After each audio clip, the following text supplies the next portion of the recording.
Good evening. And she believed in magic, but when the magic died, she could see that all along he's just been guilty, a liar, liar, guilty, guilty. Burning fire, guilty. It's time to say goodbye. Don't tell another story, another alibi. Now you see that all along he's just been guilty, a liar, liar, guilty,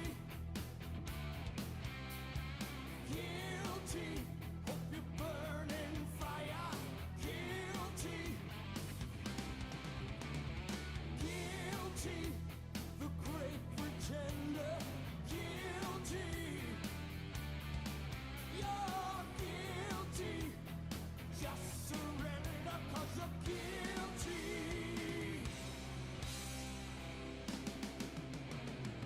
Broken promise, but please forgive again. One more time for me. It's the very last time you'll sing.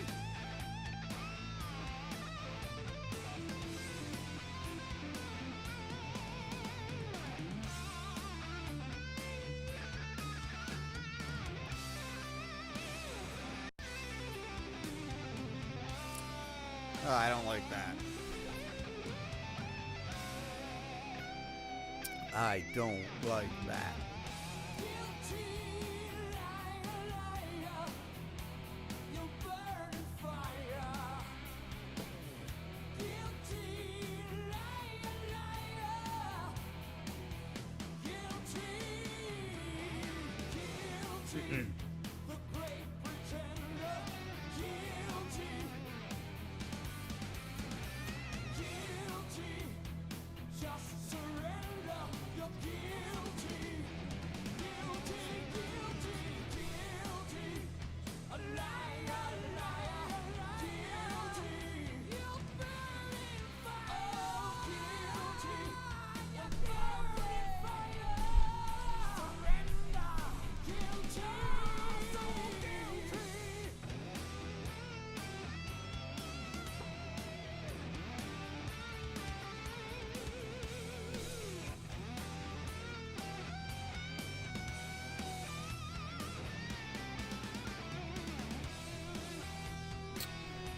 Need to adjust some settings here.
I think just a little bit more and it should be good.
Alright, that's much better.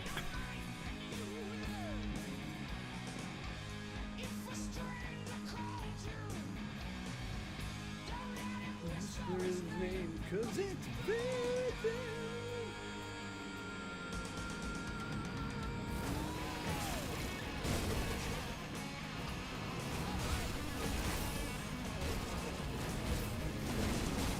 Gonna have to lower the sound.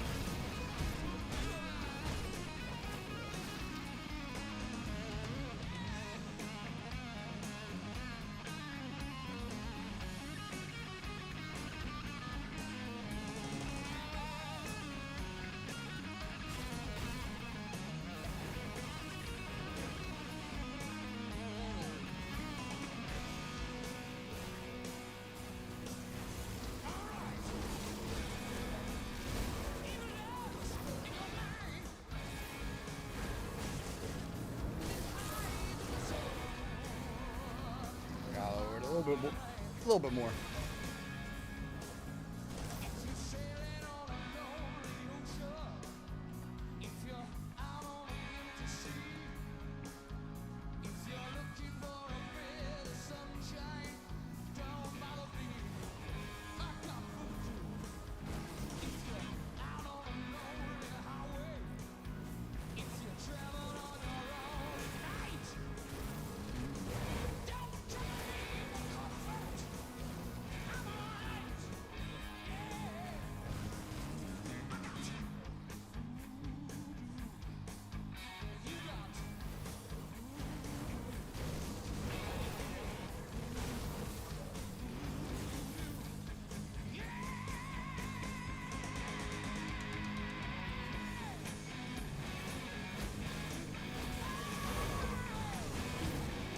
This is one of my favorite live albums.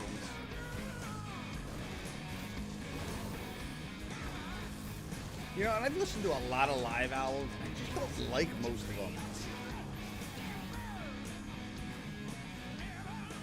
Man, a live album with Dio? Oh, he's so good.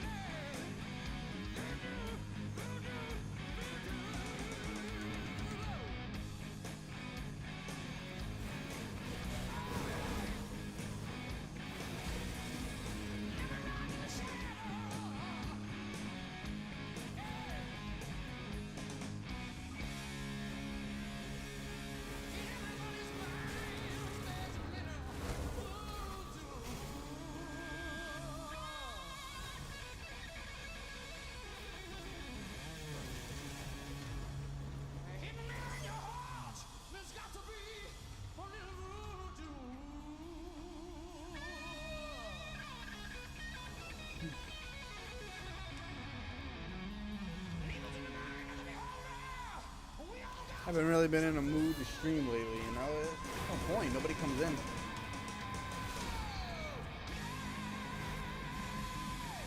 But, I don't know, we'll see. Started the stream a little early for a Saturday night, so maybe get a few people. Probably not.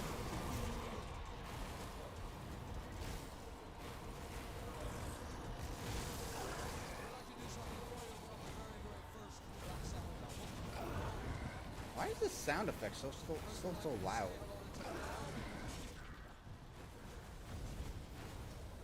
We're gonna leave Tone out here on his own for a second to play the intro to this song. As we said, the very first album. The album was called Black Sabbath. And the song, oddly enough, is also entitled Black Sabbath. I don't want to bring this mic up too high, but...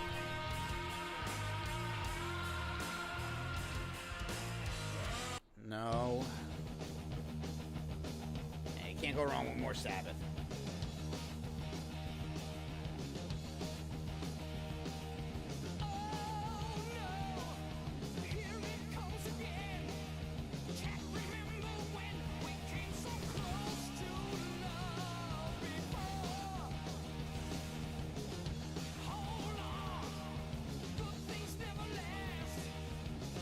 Can't go wrong.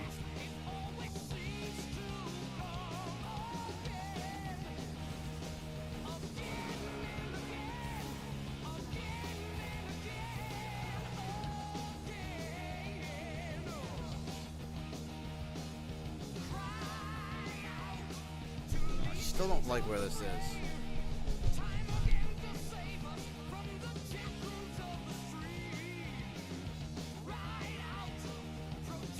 It's going right there.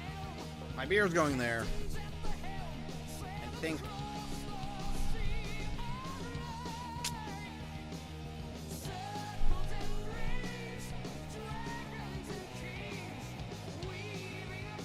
I think I like that.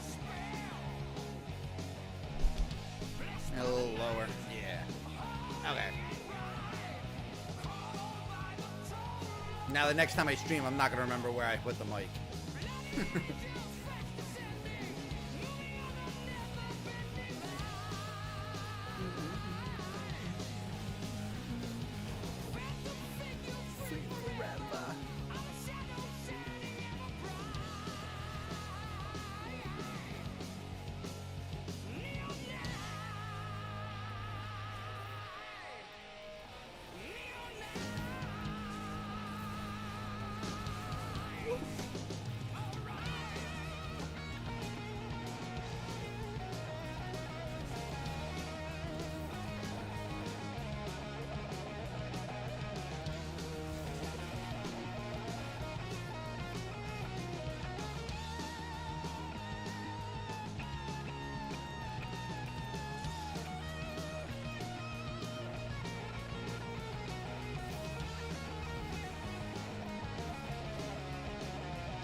Crap.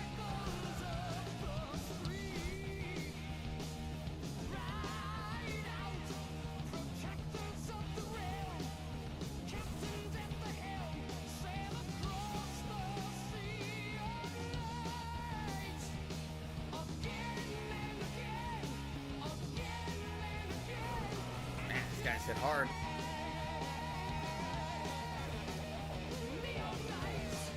They are summoning a ton of trash.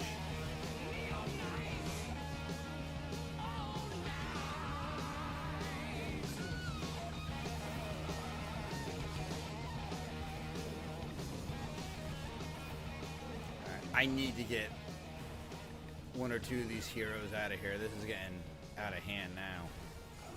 Alright, that's one. That might have been a second one. No. Yeah, there he is. Okay.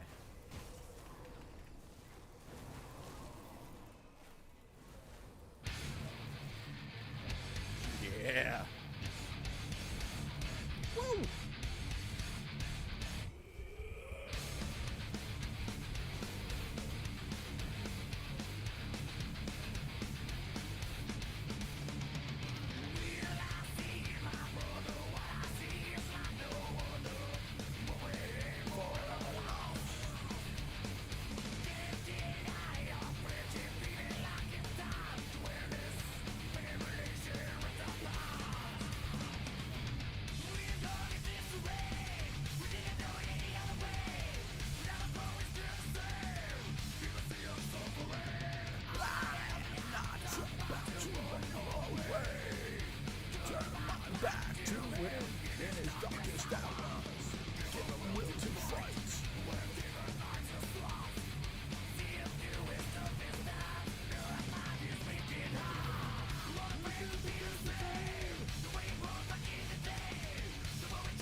These lessons learned in life, the lessons I've been taught, still remain inside my thoughts.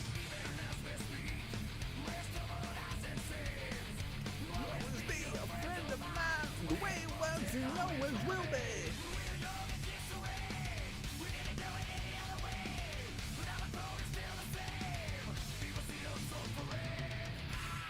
Ooh.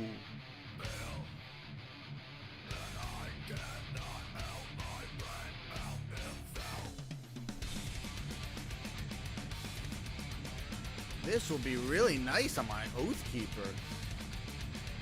Yeah.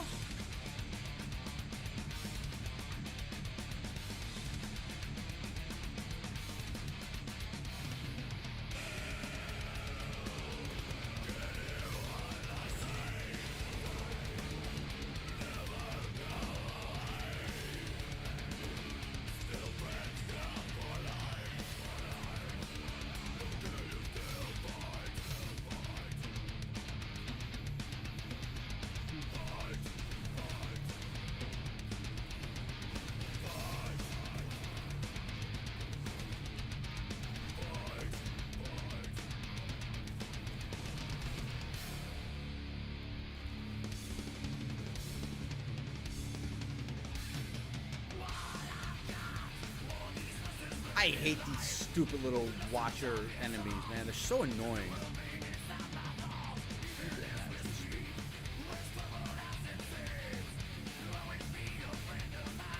Well, once and always will be.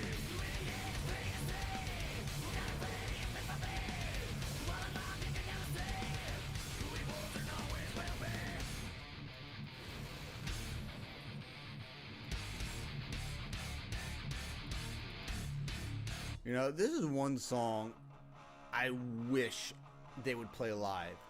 It's one of my all-time favorite Test songs, you know?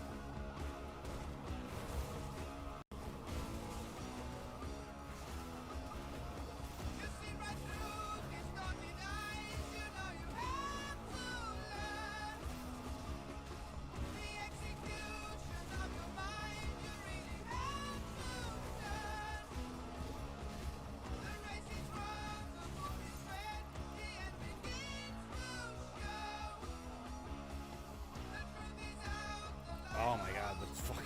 I hate those things so much.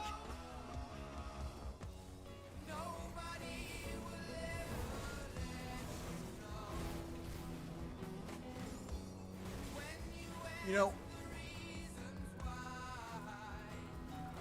excuse me. Every time I hear this song,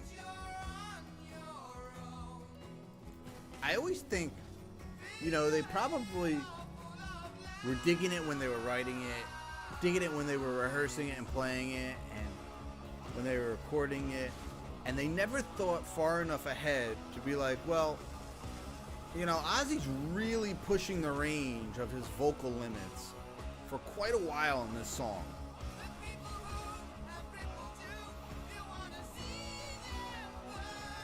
And then he goes past his own limits. He goes further beyond for like the last third of the song, and they never thought far enough ahead to where it was like, you know, is he gonna be able to sing this song live, you know, night after night, and not blow out his fucking voice after the first week?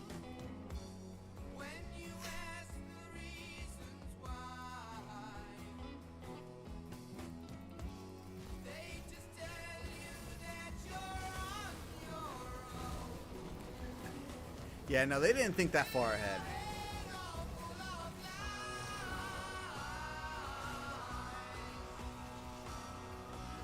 You bastards!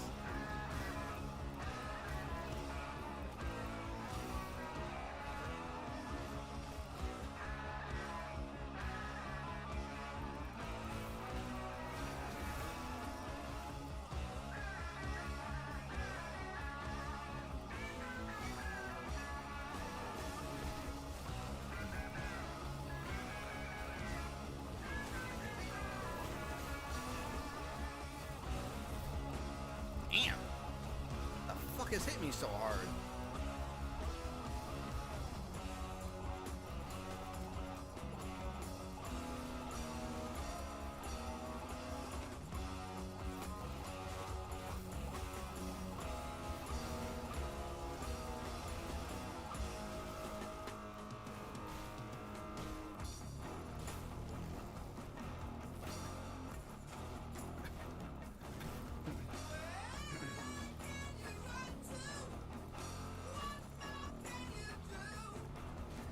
it's funny.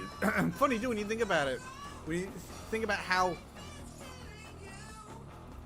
low the key drops for this part of the song, in terms of music-wise, it gets super doomy.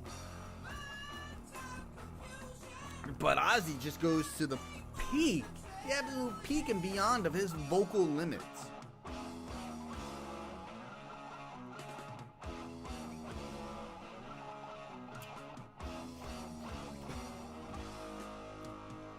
You know, this is my favorite song to play to people who tell me that Ozzy could never sing. It's like, oh yeah, could you hit these fucking notes?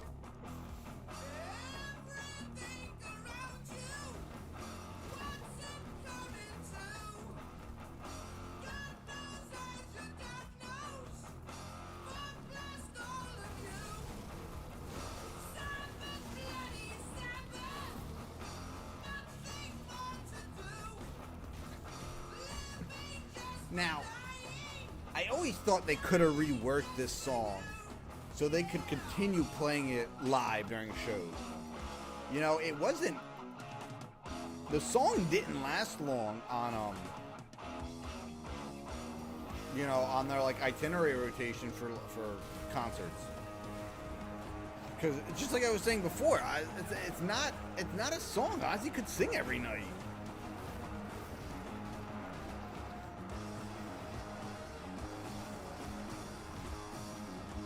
I mean, you sing this song a couple times and your voice is shot.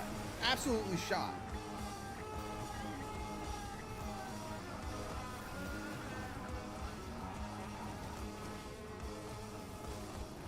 Oh boy. Oh boy. Oh boy.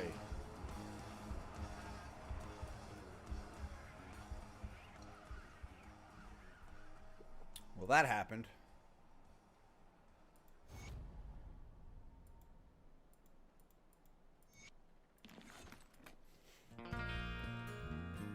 Ah, good song.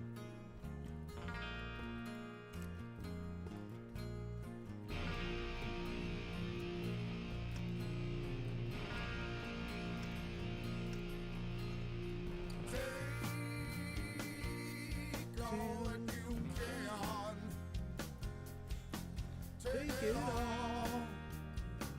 I know you'll do it again. A highly underrated album from Black Label Society. It is not heavy and it was never meant to be. That was not the purpose behind this album.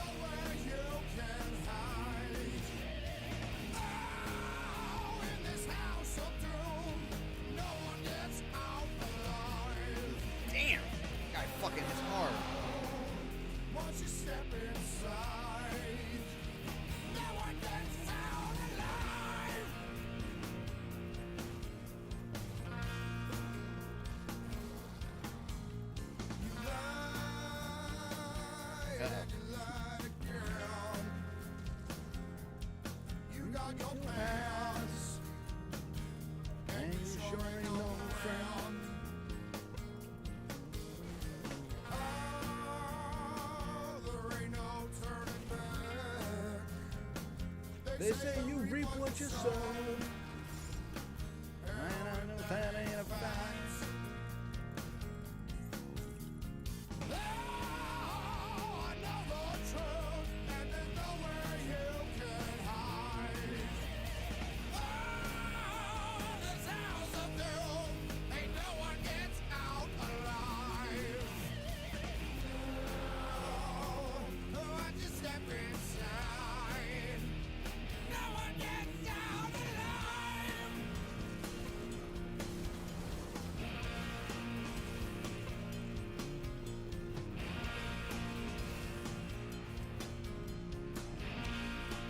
I'll tell you, I like this character. I like this build.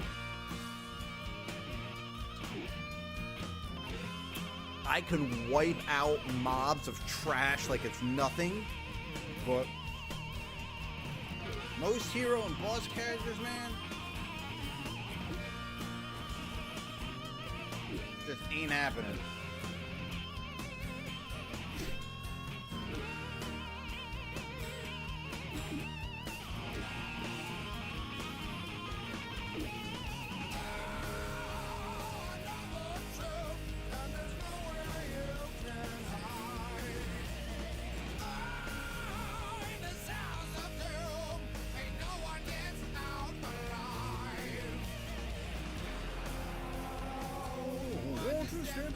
side.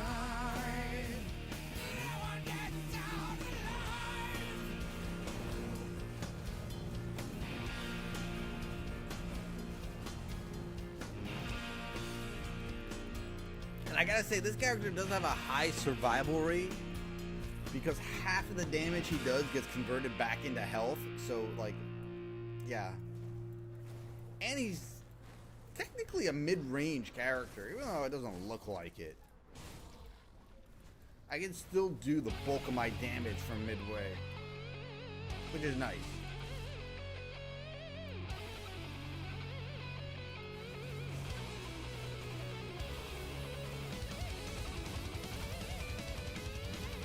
But I'm running into an energy problem with this class right now.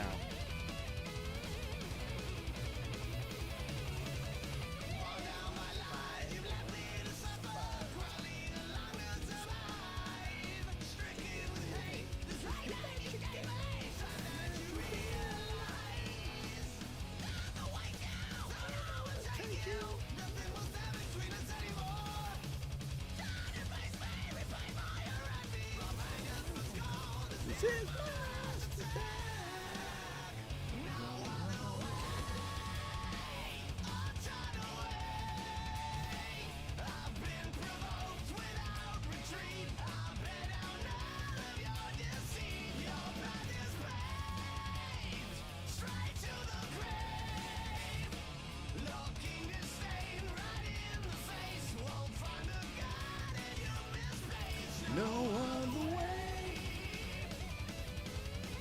Alright, this fight's gonna suck.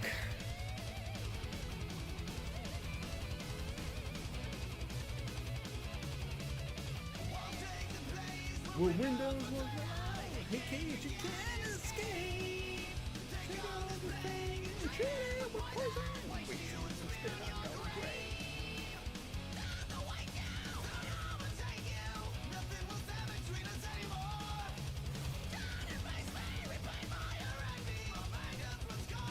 This is my last attack. No.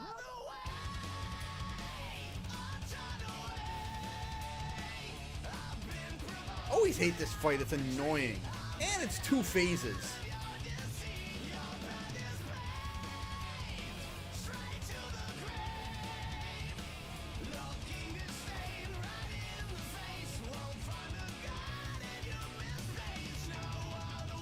Right now I can just let dots do all the work. Yeah, it'd take a little while, but at least to get to the second phase anyway.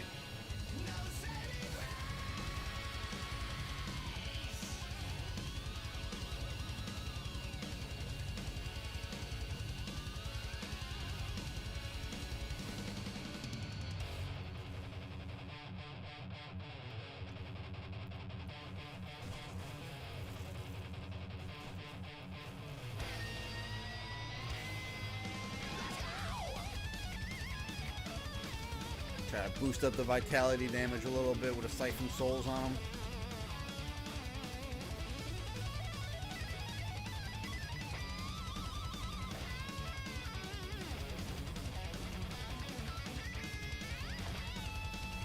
Makes a difference, I'll tell you.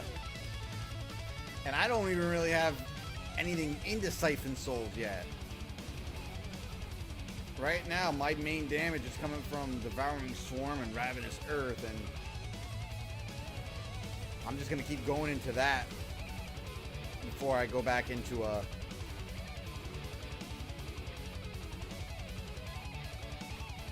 Siphon Souls.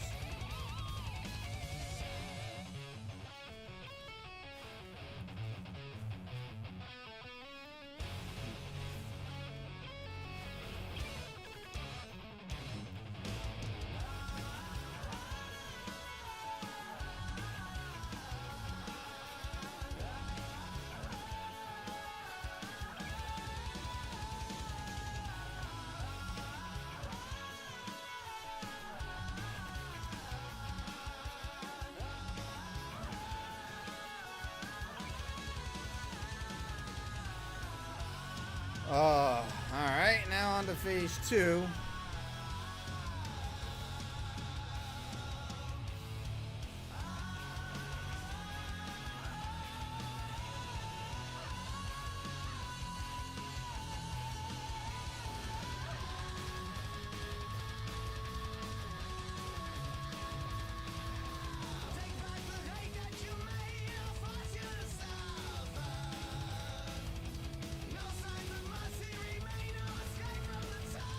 Actually, this phase is going pretty good.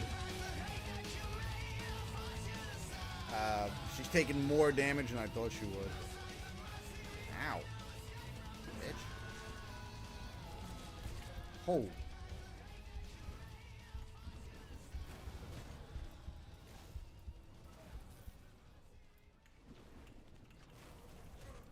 Already down to half health. That's good. Whoa.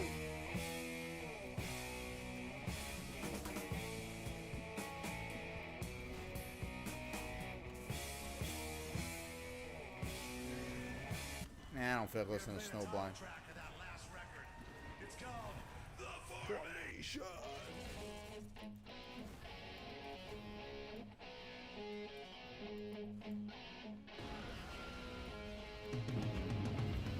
Oh, we just heard the live version of that song.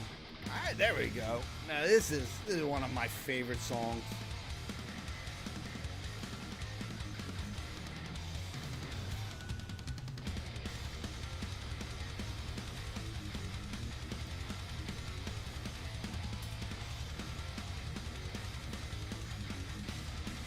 Gotta turn it up on my end. Yeah.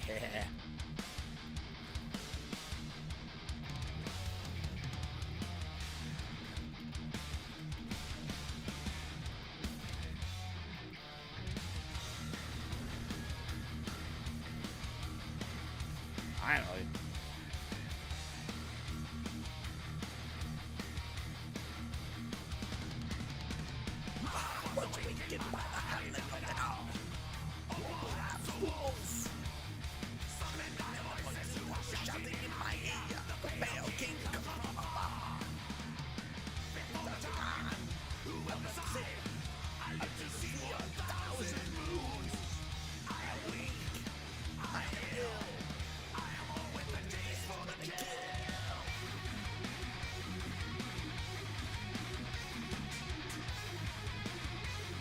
Love it so much.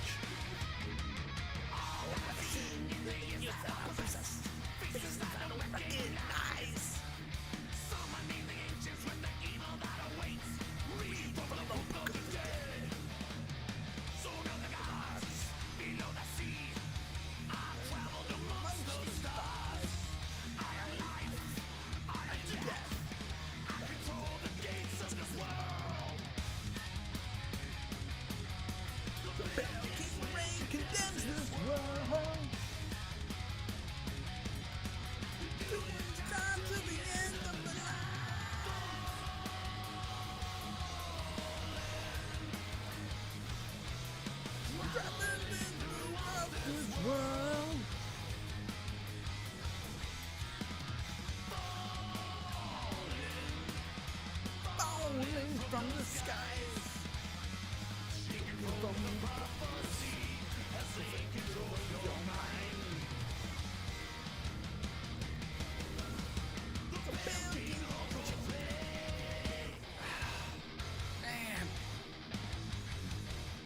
You know, every once in a while, even if it's your favorite band, a song just comes along and it hits you harder than any other song. First time I heard this song on the Brotherhood of the Snake album, before I even finished the rest of the album, I knew instantly that this song was going to be my go-to favorite song on the album. And it absolutely was. Now, don't get me wrong, Brotherhood of the Snake is a fantastic album. It's one of their best albums. It's good from start to finish.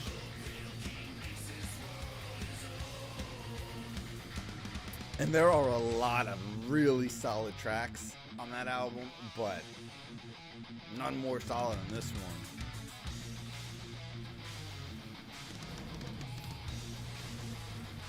You know, Seven Seals, great song. Stronghold, love that song. Neptune's Spear, that song is just fucking wicked. But, man, not like this song. Obviously the title track, Brotherhood of the Snake, that's a great song.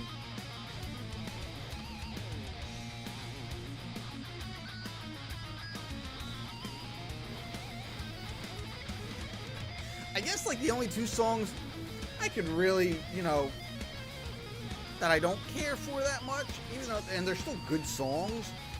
I don't like Can of Business and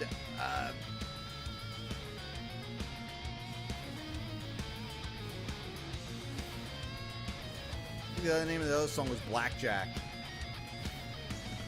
Only two songs I don't really care about on that album.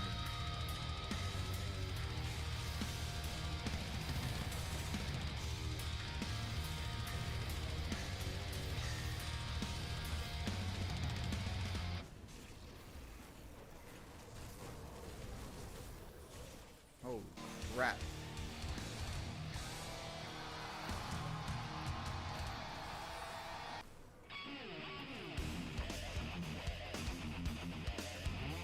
You're going, you little bitch.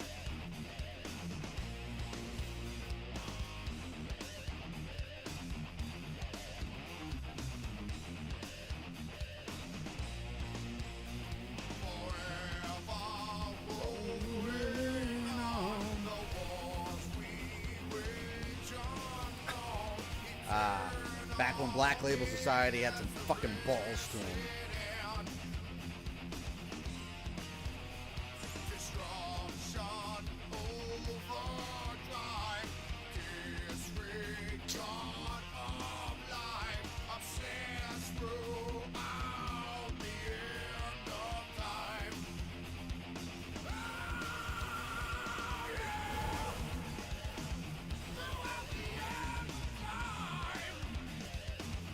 Through the end of time. Alright, let's get the fuck out of this place.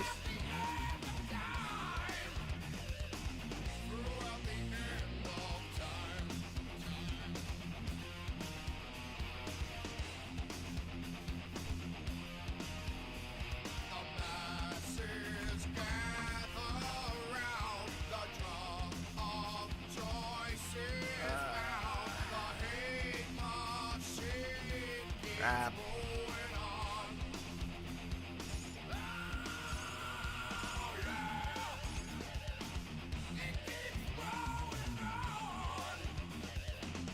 It keeps rolling on.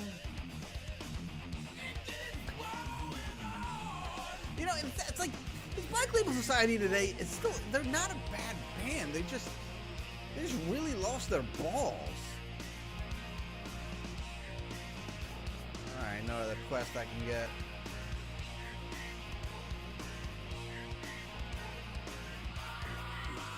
That's the problem with them. You know, and I talk about this every time I play them on a stream. I love Black Label Society, one of my favorite bands. Zach Wild, one of my all-time favorite guitarists. It's just, they need to get their balls back. They're not as heavy and mean as they used to be.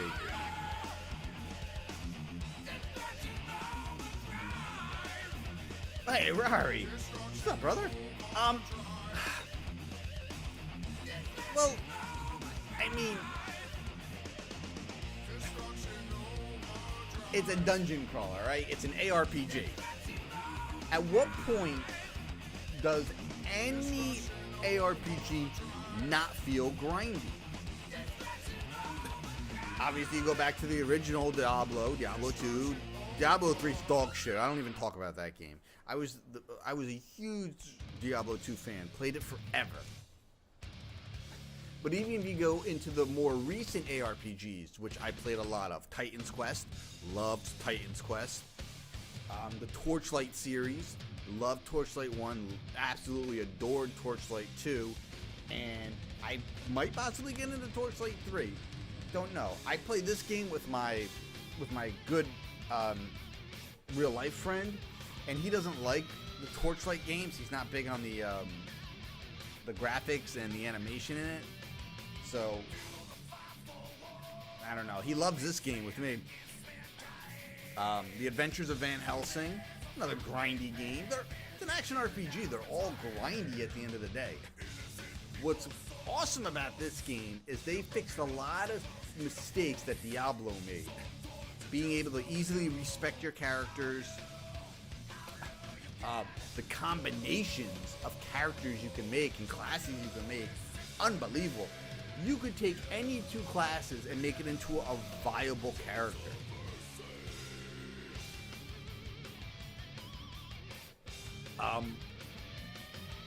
The fact that the game always rewards you in some way. Obviously, you play these games to get drops, to get loot. That's what these games are. They're just loot fest.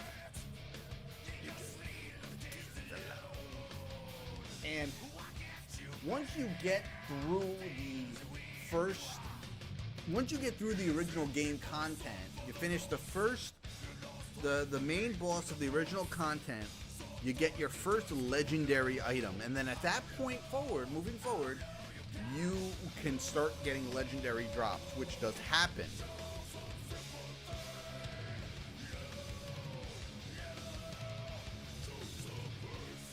Different version of Diablo 2 though.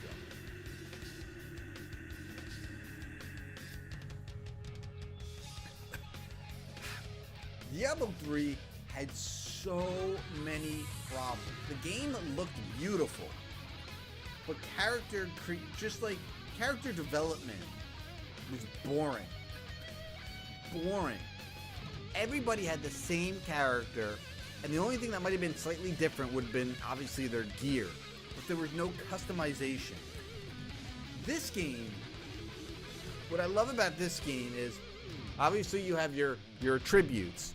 You know, you can customize your attributes the way you see fit. Then you have your skill trees. You have your skill trees for not one, but two classes. So the combinations of what you can do with your character are endless to that point. And if that's not enough, you have your devotion skill tree, which is fucking massive. Look at this. Now, you only get 55 points to distribute amongst all of this chaos. But, I mean, just look at how much thought they put into this. Fucking ridiculous, man. Ridiculous. And that is why I absolutely adore this game.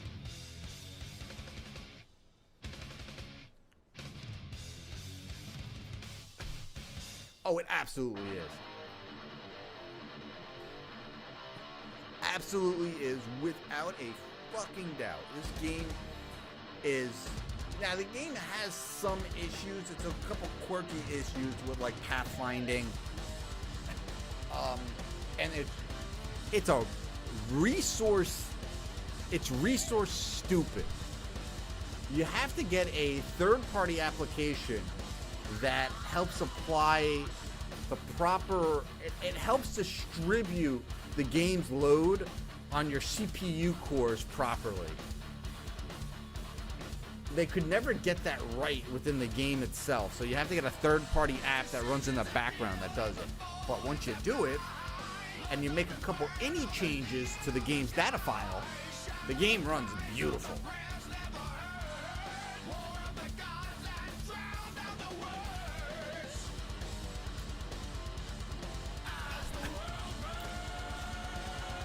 But overall, I love this game. I absolutely... I recently started playing it again. I had like a level 20 Blade Master, and I went from 20 to like 70 plus in a week or so. Then I made a Demolitionist. Or Purifier. I mean, it's a Purifier with the other class I picked. The Demolitionist and Inquisitor, and I got hit up to mid-40s. Now I have my... I don't even know what you call this class. A Ritualist. My Ritualist is coming up on mid-30s, and I have another Oathkeeper that I'm really liking right now.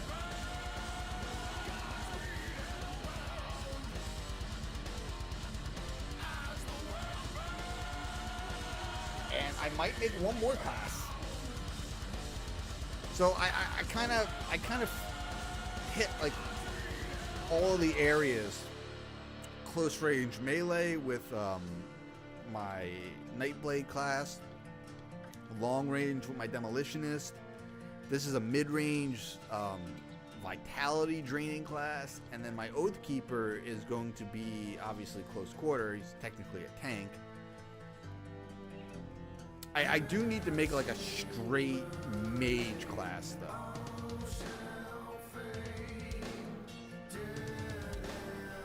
Now I really like this class. It's just it has potential to be like the strongest class in the game. It just it takes a little time, and I need the right gear. But the skill right here, which is an aura, it's just broken. It's stupid what it does. The vitality damage boost and the vitality decay boost it does is fucking ridiculous. Ridiculous. And right now, for the next couple levels, I'm gonna max this out because it's just too good not to max out as early as possible. And my Ravenous Earth skills.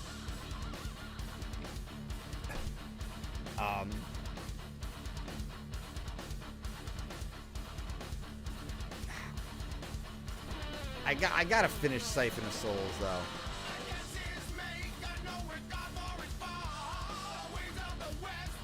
Ah. Yeah. Okay.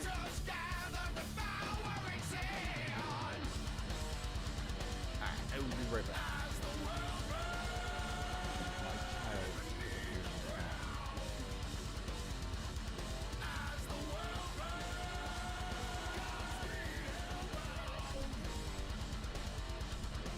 Be back in 5 minutes.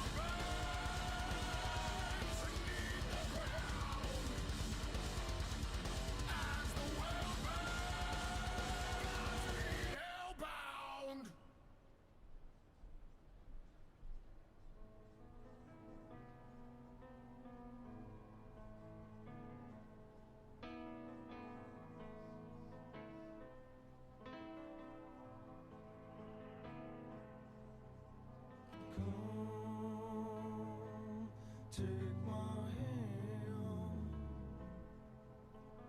let us walk for a while.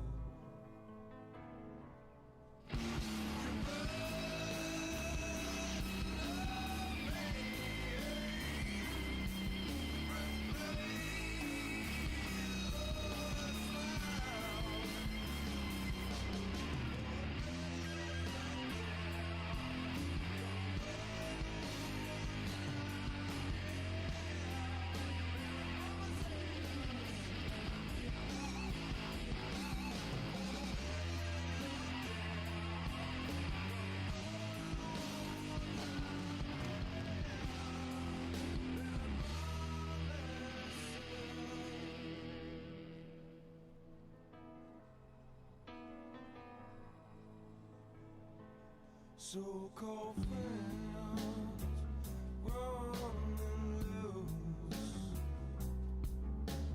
draining you all till you're of no use. Let go of what you need most.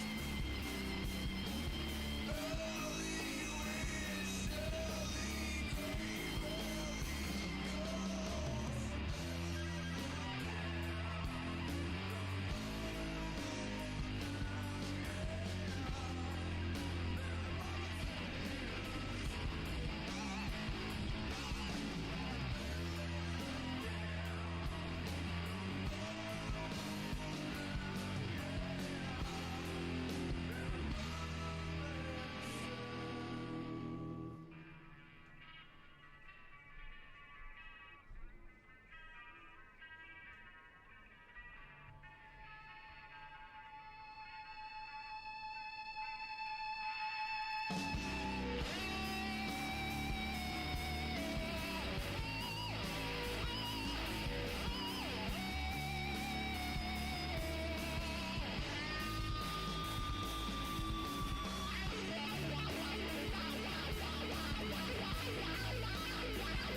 right. What do we got? Some more Testament.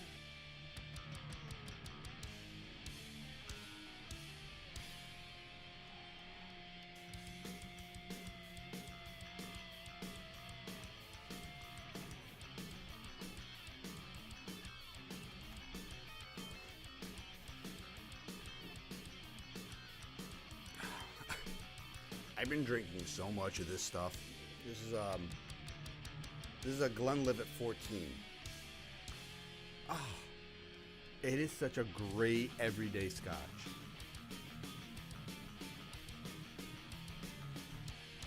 Obviously, it's not as smooth as like my 19 or my 26.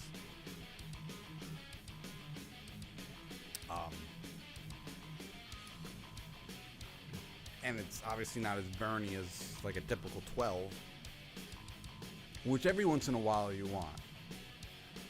Like sometimes you just don't want super smooth scotch. You want a burny scotch. You want like a good, you know, you want like a nice Macallan 12 or double cask or something. Or I even have a nice Glenlivet 12 I haven't even opened yet. I also have a Glenlivet 15 I have not opened yet. I'm looking forward to that one as well, especially if it's anywhere near as good as this Glenlivet 14. But yeah, no, it's what I could call a utility. No, you know, I wouldn't even call it a utility scotch. It's a level above that.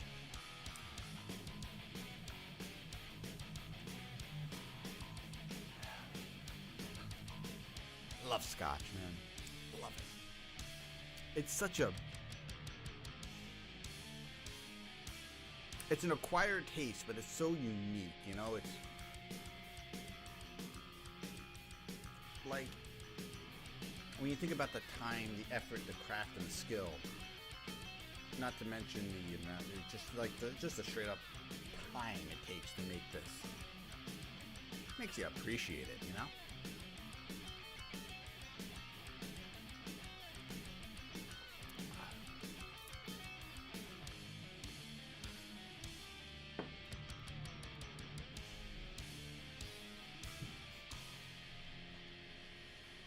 I wish I liked bourbon.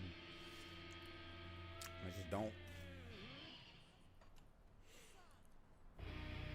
Like, I don't hate bourbon. I don't want to listen to this. No. No. Alright, this is good. It is. It's a really good everyday scotch.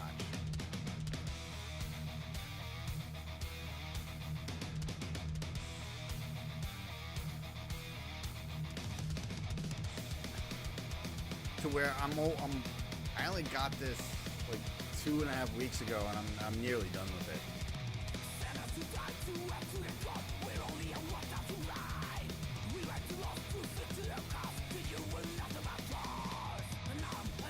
You a scotch drinker, Rory?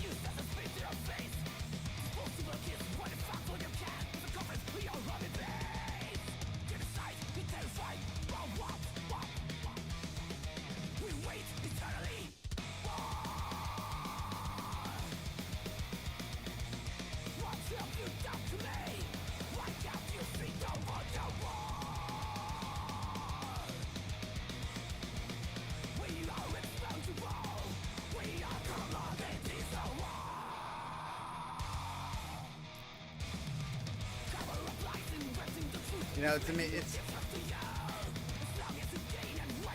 the thing with scotch is...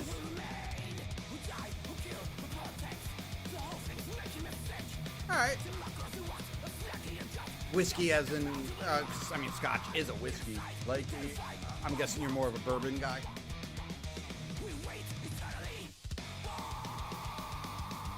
Or Irish whiskey. You could be big into Irish whiskey. I actually got some new Irish whiskeys my brother brought me back from Ireland. I haven't even tried them yet.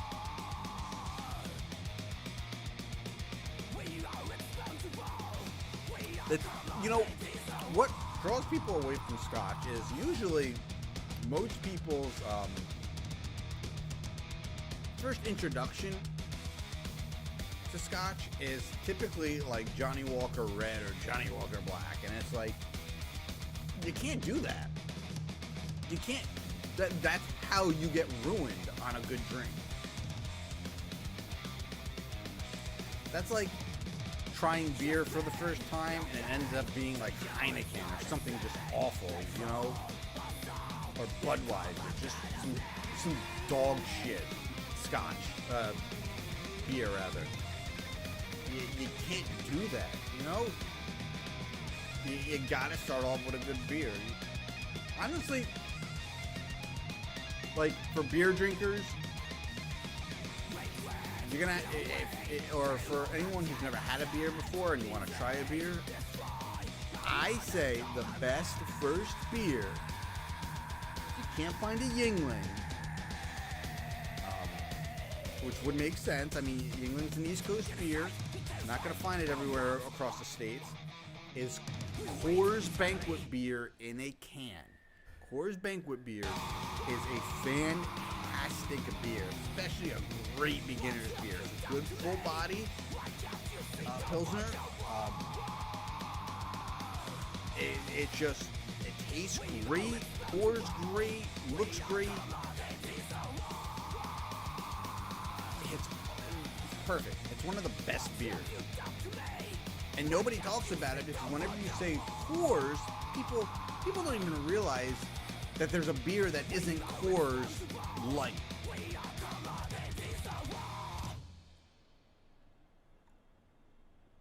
That's why you have to call it Coors Banquet.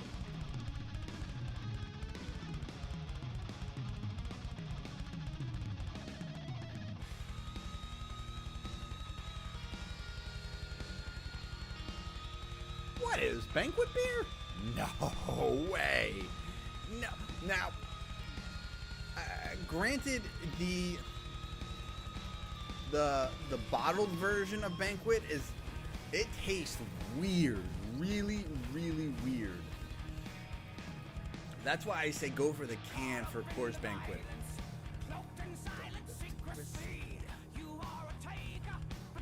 It's like Guinness, man. You didn't drink Guinness, you either get Guinness in draft or can. Bottled Guinness tastes weird.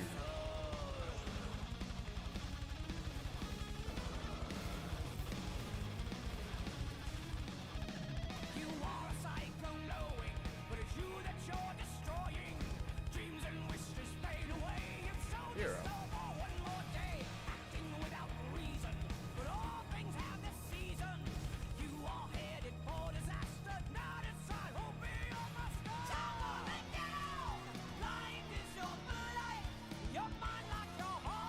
Damn, how many of these fucking armors am I gonna find? That's actually what I'm wearing. Let's see if it's any better. No, it's not. Same vitality damage, but less vitality decay. Less health. More ether damage, but I'm not an ether damage character. Really? I don't think so. I think it's a good full-bodied beer that's got a very smooth taste to it. Good mouthfeel. It's great. Great. It's simple. That's why I love Banquet beer. Next time I go to a liquor store, I'm picking up a 6-pack.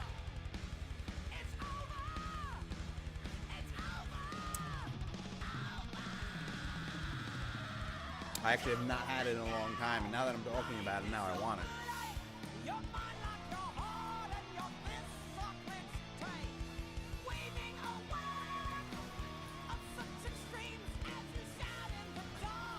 But for me, I mean, when it comes to beer, 9 times out of 10, you're gonna see me with a Yuengling.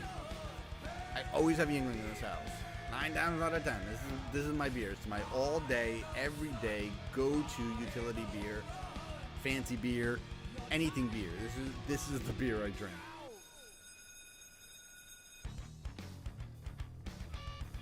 Now I'm big into IPAs. Love IPAs. I like stouts. I like porters. The Yuengling Hershey's porter. I hate Hershey's chocolate, but God fuck me, damn it. The Yuengling Hershey's porter was one of the best things I have ever had. And chocolate porters can be really, really weird because they end up coming out way too sweet. Like those fucking, like, pumpkin beers. You could drink 20 pumpkin beers, and I bet you at least 18 of them are going to be overly sweet garbage. You don't want sweetness in your beer. You don't want it.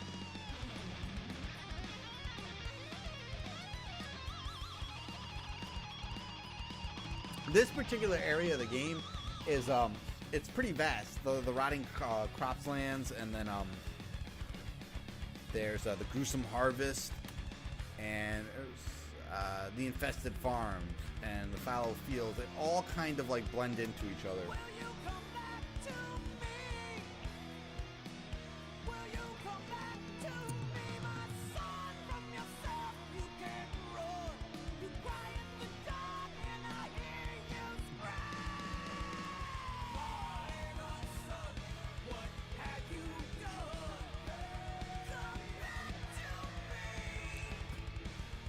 I don't know. What I really love about this game, well, these type of games, I shouldn't just say this game, it's just ARPGs, dungeon crawlers in general, it's just that it's just dumb fun.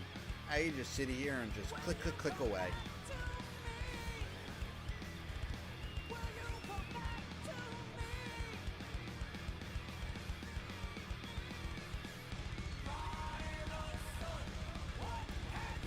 But yeah, the Yuengling chocolate porter, whoa, man. I bought a 12 pack because they only sold it in 12 packs. I'm just like, alright, man, I hope I like this because I just paid $20 for this 12 pack, and if I don't like it, I'm going to be very upset. And I turned out to absolutely love it to where, like, 2 days later, I went back to try to find more, and it was already all gone.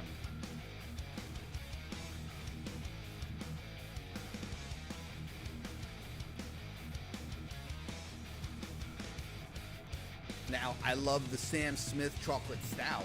That is a great beer, but it's a completely different flavor profile.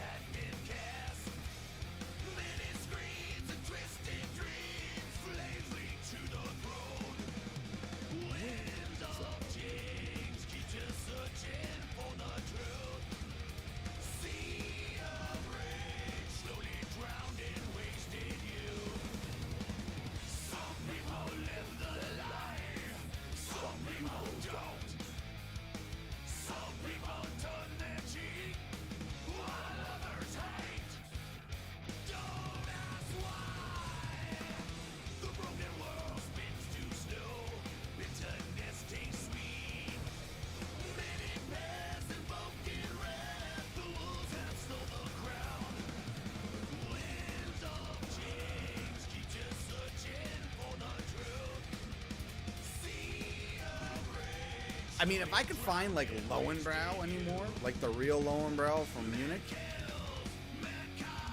that would probably be my go-to beer. But it's impossible. I used to be able to find it all the time. Like my couple of main liquor stores used to always carry the real Lowenbrau. Now it's absolutely impossible to find. Spaten I can find. You know, Spaten Lager, which is good. I like Spaten Lager. And Hofbrau, that's another good one. I can find that one too. But Lowenbrau, which is by far the superior Munich lager, fucking disappeared off the face of the United States.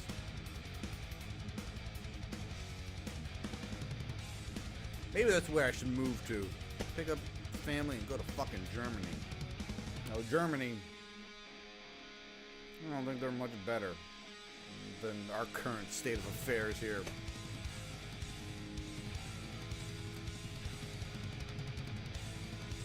We're in such a sad state. Ooh, a shrine. I think I got that one though. Oh no, I didn't. Man, we are in such a sad state of affairs in this country to where I'm fucking like considering just picking up and moving to a communist country.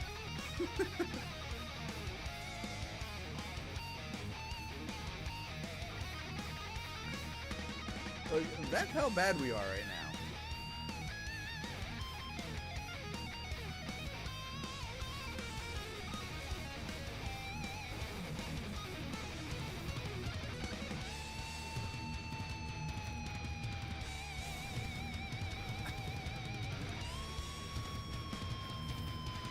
Oh, I don't know, man. Though, tell you what, though. I fucking, if I were to move to Vietnam, if I could find, like, a supplier,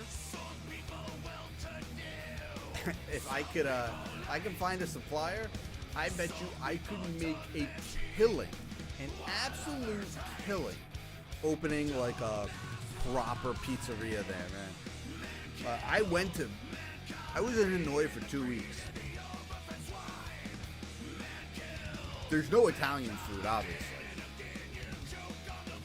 And the closest thing to getting to pizza was some, like, 2-bit, like, half-rate Domino's. They had Domino's, but it was, like, bad Domino's.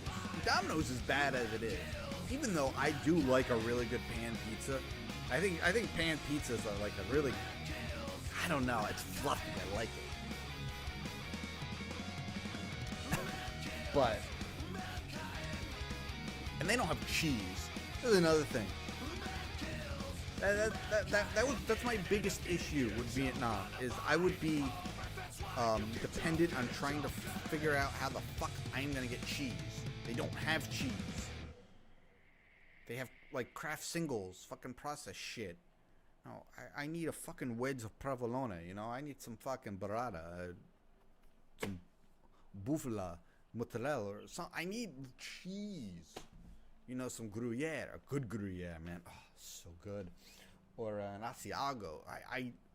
Cheese is like just a food group for me, and I need it, and they don't have it. When I was there a couple of years ago for 2 weeks, I went through cheese withdrawal. Isn't that something? More logic and freedom? No, dude, it's insane.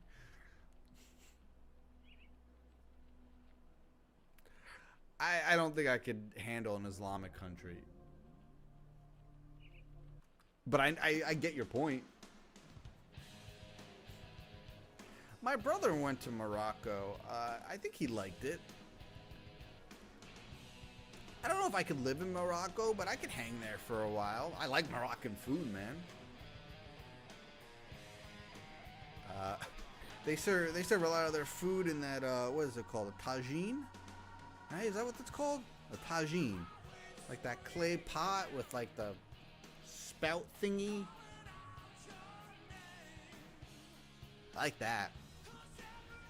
I'm big into, you know, rice and lentils and I like lentils and hummus and chickpeas. You know, they're all into that shit. And I feel like Moroccan cuisine probably has a lot of lamb. I love lamb. Good lamb. Mm. Man, I'll tell you, I make a bitchin' ass fucking rack of lamb.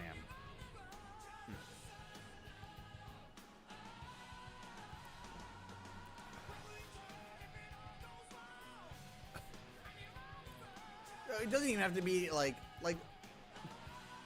I would have like 5 or 6 things on the menu. Fucking just a real Italian pizza. When I say a real Italian pizza, I mean a pizza with no fucking cheese on it. That's what a real Italian pizza is. It's a nice thin crust with a proper, it's not even a sauce. It's more just a nice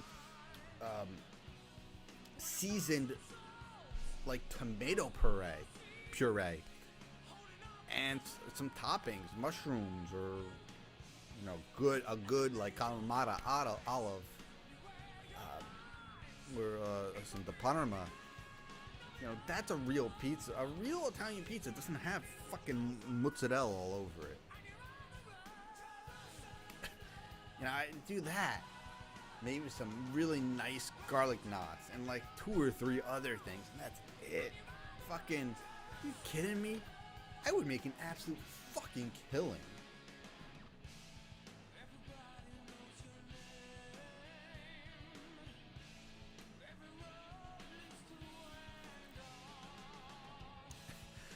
I think a couple countries do have cheese. I think like I want to say like Mongolia and some of those northern Asian countries have a variety of cheese, and I know in some parts of China they have their own cheese. Nothing special, nothing like you're gonna find in Europe.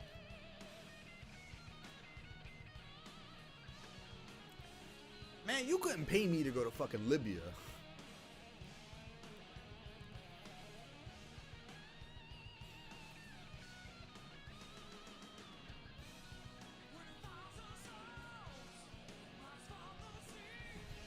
You know, I could...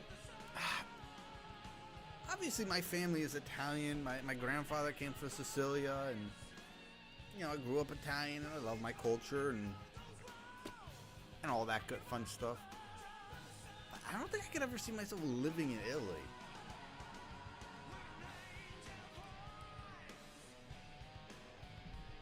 Like, I don't even have, like, an urge to go to Italy, let alone live there.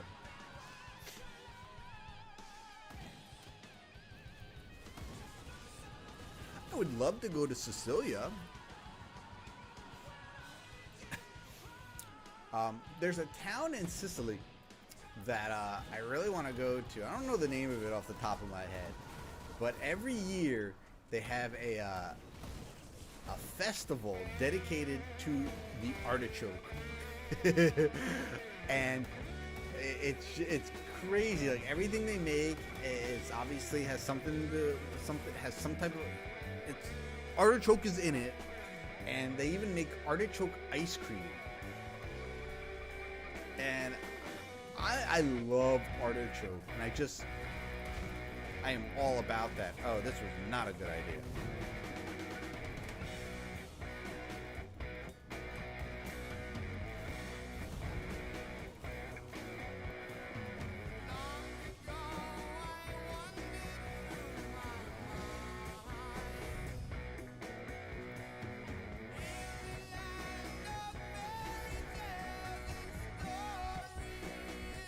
Rex.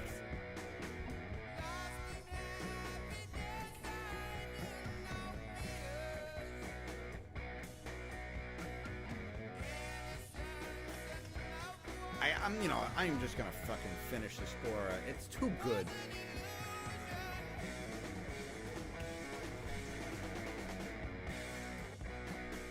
Have to see it to understand. My brother's been to Italy a few times, and I have friends that have been there, and they all love it. But I mean, it's like, I ain't gonna go to Rome. Rome's a goddamn tourist trap, and apparently it's fucking filled with gypsies. I'm fucking going there.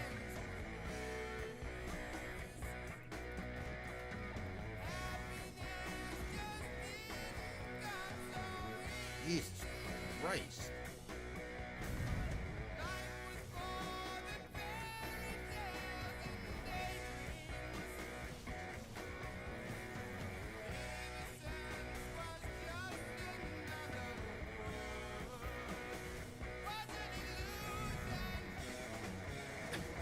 But, I mean, I could see myself living in, like, the old country, man. You know, a nice little Sicilian village. You know, maybe where my grandfather was born. That'd be pretty cool. That's definitely my style. I like being connected. I like my, my technology and shit, but, man, at the end of the day, I'll be happy as long as I can get a good scotch, good cigars. You know, living by the ocean, I go fishing. Man, fuck. That's it. Like, that's life. I can do that. I can definitely do that, man.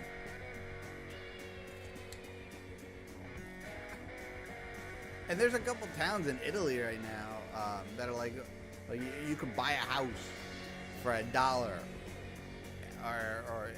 but that, you have to renovate it and stuff. You know, there's caveats to it, but they're actually not that bad.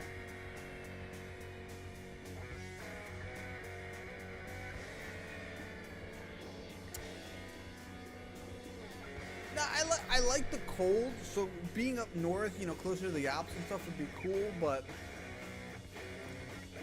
I think I could dig living in the Mediterranean.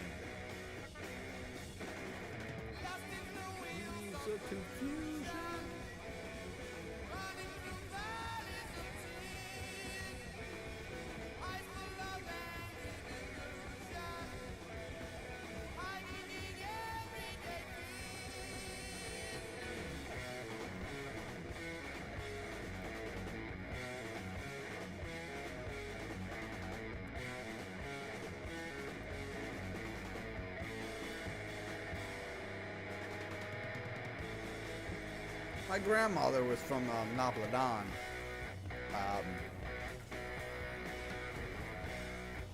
But I've just always been drawn more to Sicilia, is where my grandfather was born.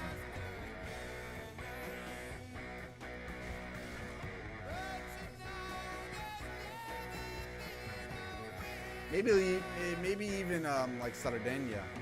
I don't think I'd want to be mainland.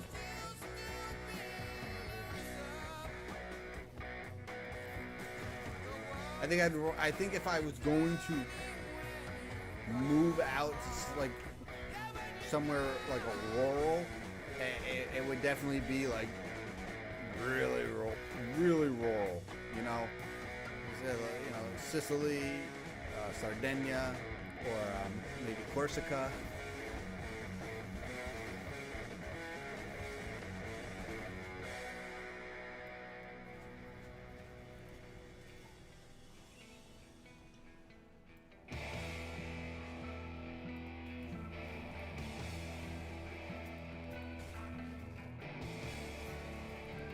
Thing just needs to die already.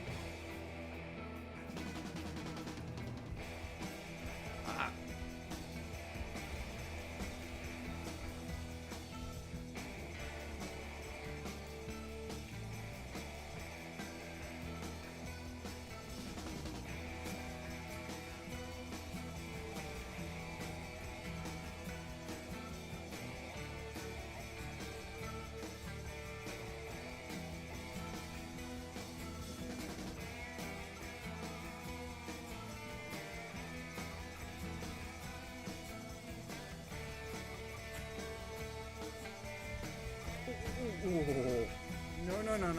No.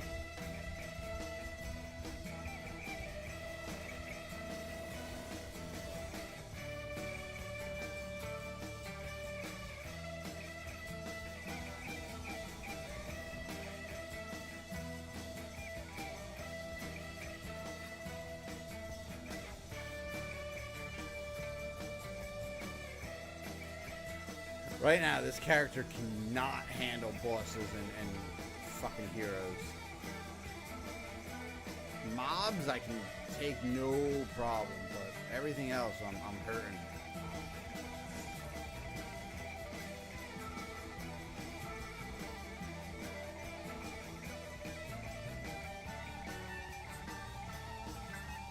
Hey, look, you don't gotta tell me. I would absolutely be in heaven with the food. I actually just ordered some Italian food tonight from a place I didn't even know about, a couple miles away. Man, I found a new fucking spot for me, man. I ordered a burrata, caprese salad, and the burrata was, so good. And hard to find a good burrata. Like, even in New Jersey, you know, we're fucking Guinea Central here, but like finding a good burrata is not easy, and this I cut into it and just fucking spilled out. I was in heaven, and I ordered a grilled octopus tentacle. Oh my god, it was like freaking butter, man. These people must have had this thing soaking in milk for a day or two.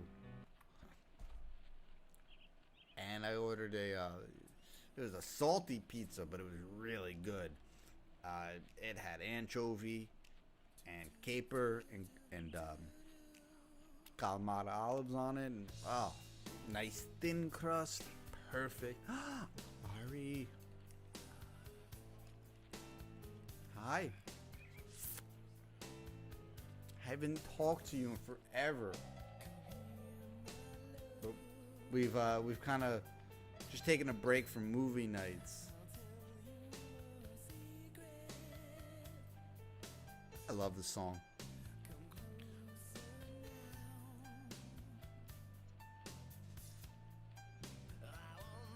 It's a dungeon crawler game called Grim Dawn. It's like Diablo, just better.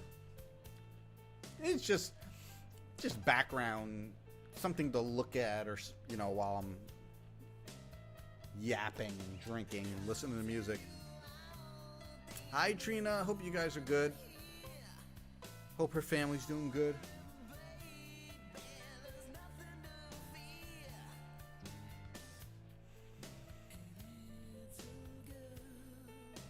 Right now, me and Rari are just we're talking about where we could possibly be moving to, because right now we are not happy with the state of this particular country, and we don't know if we want to stay here any longer.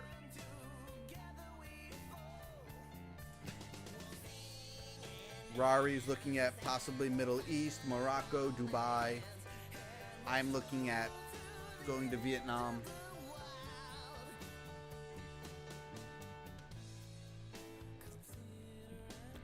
And we were talking about the problem with Vietnam, despite me loving almost everything about it, is their lack of cheese. I require cheese in my life. I require cheese in the morning. I require cheese in the evenings.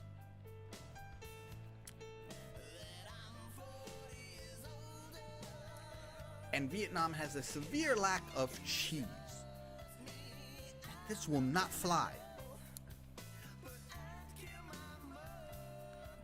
Hell no, South America. Fuck that. Might as well stay here. Most of South America is gonna, or I shouldn't say that. Most of Central America is gonna be in this country in the next few months anyway.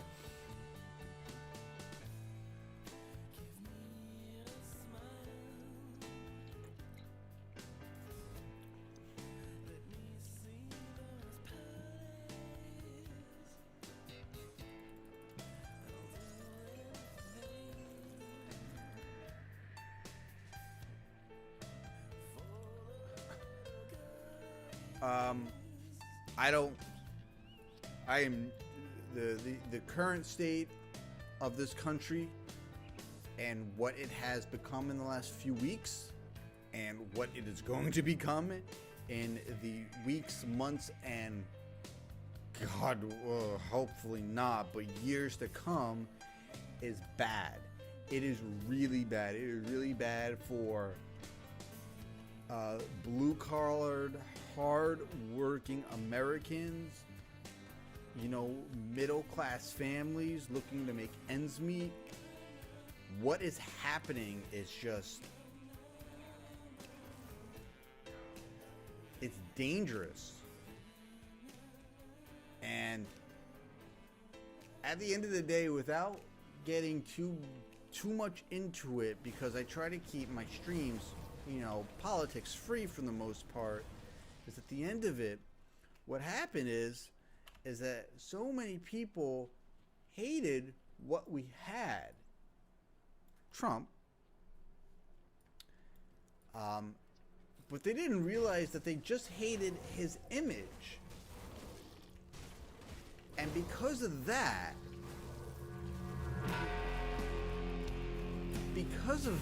they voted for someone that they didn't realize was 100 times worse for the middle class, blue-collar people. And I get it. I'm not a Trump supporter, never was, never will be. Dude was a straight-up asshole. Absolute asshole. He had the worst image a president could possibly have. He had no filter, and his just demeanor was dog shit. I can understand why so many people hated him. It's easy to hate him. But the fact is that these people didn't realize the things that he did helped this country immensely.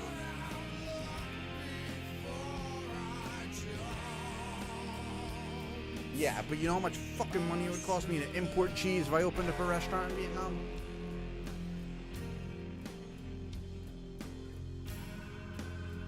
I'll cross that bridge if I ever get there. But honestly,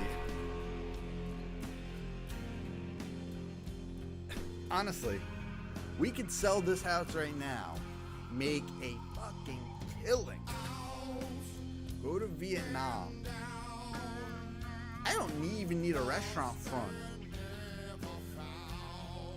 Maybe a tiny restaurant front. I would just need enough to build like a brick oven. And I'm telling you, I would fucking like a suitcase. A lot of my ingredients with me.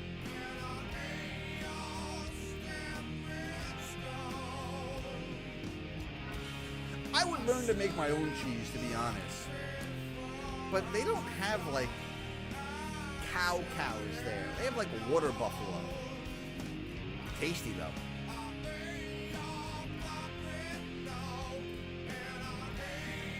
So it's, and Ari, it's just depressing for me. Like, right now, my life and my family aren't too affected.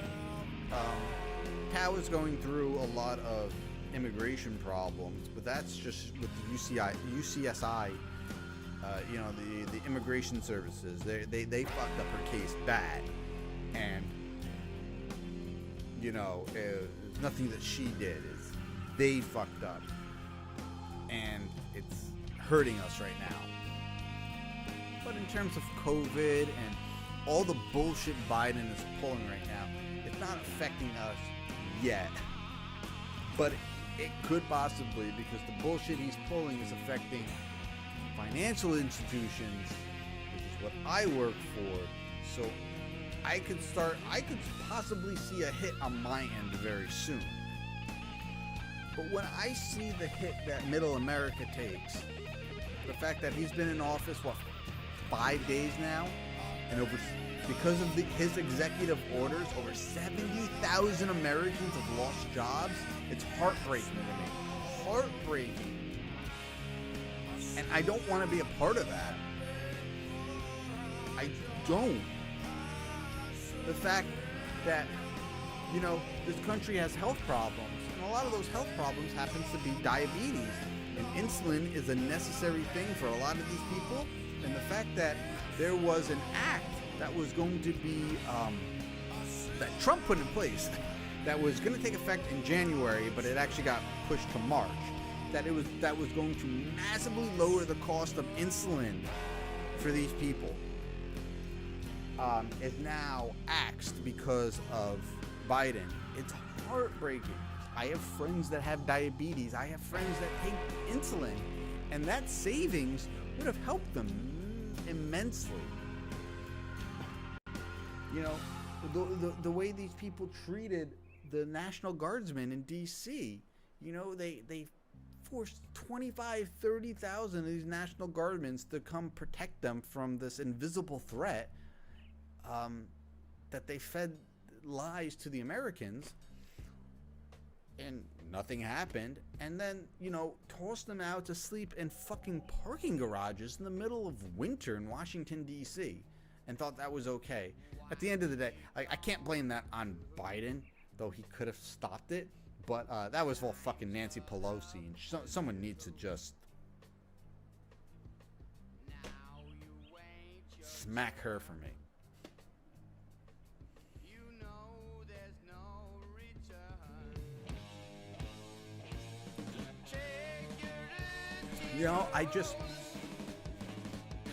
And the fact that we're probably looking at $5 a gallon gas in the next month or two.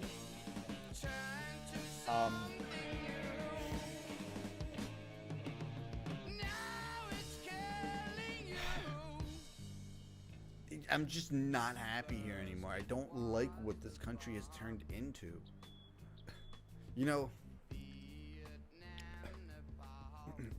Obviously in my lifetime, at least from where I can remember, we had Clinton. Clinton was a sort of a skeevy douche. But whatever. You know, was he a good president? No. Was he a bad president? I guess not. You know, he's right in the middle. After Clinton, we had Bush. I liked Bush. I loved Bush. Was he a good president? No, he wasn't a good president. Was he a lovable goof? Oh, absolutely. I would drop everything right now to go hang out and drink and smoke with fucking, you know, have a nice fat cigar with fucking George Bush, man. That dude was absolutely lovable. He had such a great image, and his speeches were something else. But he was the kind of president you couldn't hate. You may not have liked him, but you could not hate him. Which is why I loved him. He was so great. I want him back. Then after Bush, we had Obama. Nah. Did I hate Obama? No, I didn't hate Obama. Did I like him? Absolutely not. What Obama had going for him was he had a great image. He had great vocal skills, great verbal skills, great stage presence about him. He could talk to the people, and when he talked, you listened. He never really talked about anything you wanted to hear about, or said anything you cared about.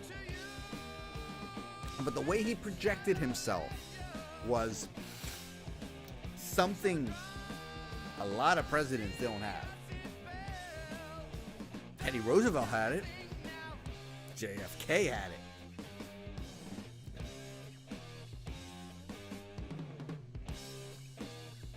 Can't think of too many others. Reagan didn't.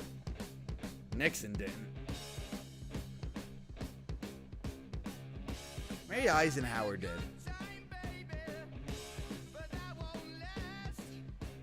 Oh, it's fucking very obvious. She's had a few strokes. Fucking, I saw a picture of her a few days ago. It fucking looked like her entire face got stricken by Bell's palsy, which is not funny, but that's what her face looked like.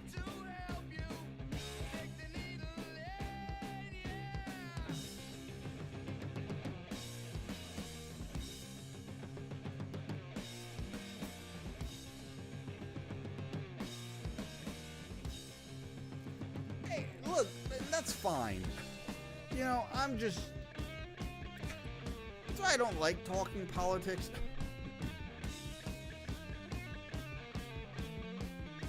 Nah, no, it's fine, Ari. And look. All I'm saying is to kind of bring this to a head.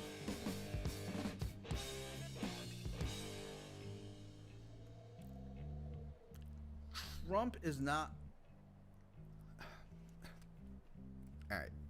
I'm not a Trump supporter. I am not a Democrat. I am not a Republican.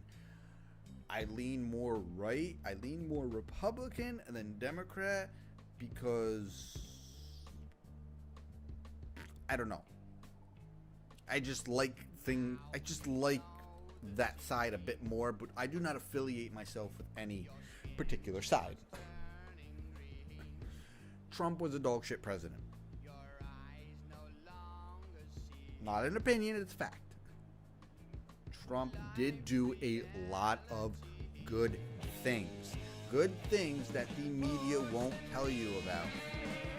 Pre-COVID, Trump brought the unemployment rate down to a 50-year low.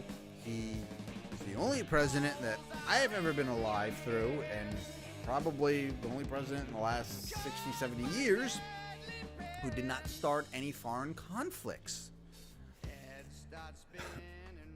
He helped fix the economy. He helped boost jobs. You gotta remember, Trump was never a politician. Trump was actually a fucking Democrat at one point in his life. When he was in New York, he was a Democrat. you got to remember, Trump was never really political. Trump was a businessman, and he tried to fix the business aspects of America. He tried to get us out of bullshit like the Paris Accords. That is, of course, Biden put us right back into. Go look up the Paris Accords and see what it's going to actually do for climate change. Hint, it's nothing. All it's going to do is cost us $100 billion plus, amongst other things.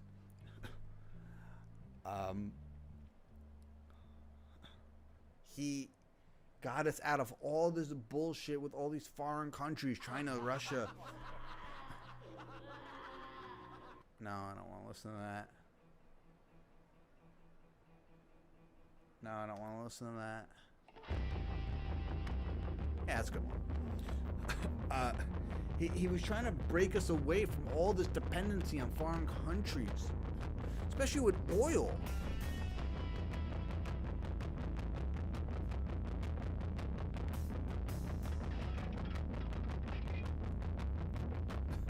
No, I agree, Ari. I absolutely agree. But guess what?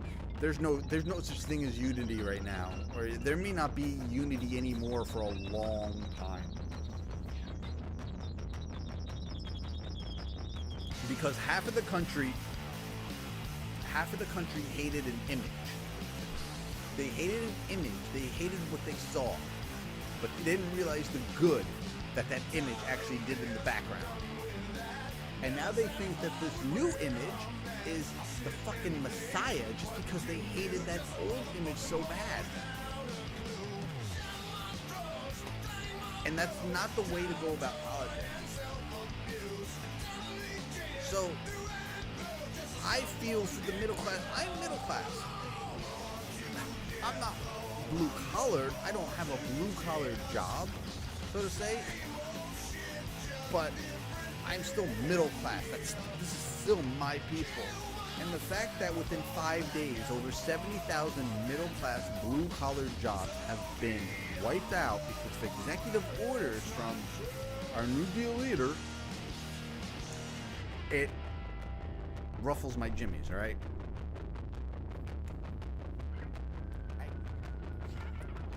I also, personally,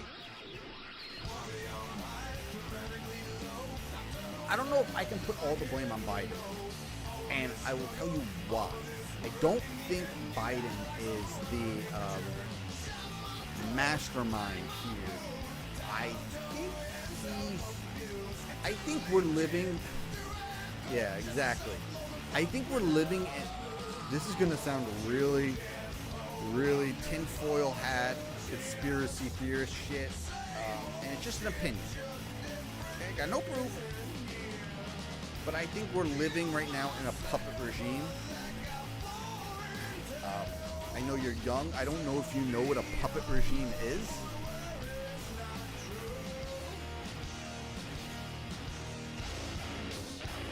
But basically, a puppet regime is you have a figurehead, which would be Biden.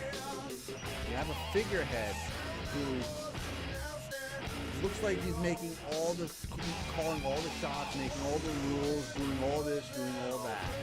But it's actually a shadow group behind the scenes pulling the strings of the puppet master. Hence, puppet regime. Biden is the puppet, and the shadows hide the puppet masters. It's never just one. You know? No. Exactly, which is why I believe we're living in a puppet regime. I mean, I saw that video. I can't confirm, it's exactly what he said, but it really does sound like it. And nothing about that video feels, looks, or sounds altered, but he's signing an executive order, and he opens it up and he says, I don't even know what I'm signing, and then he signs it. Again, I can't, nobody can really confirm if that video was real, but god damn, it really sounded like he said that.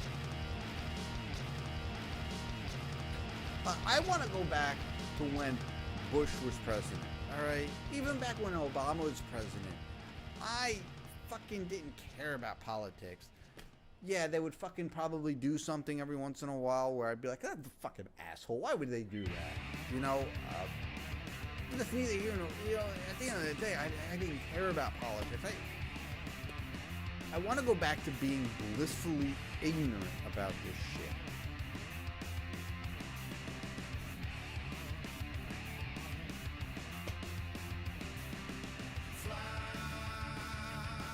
I know, man. And if that video was real, and he did say, I don't even know what I'm signing, that's absolute confirmation that we live in a puppet regime.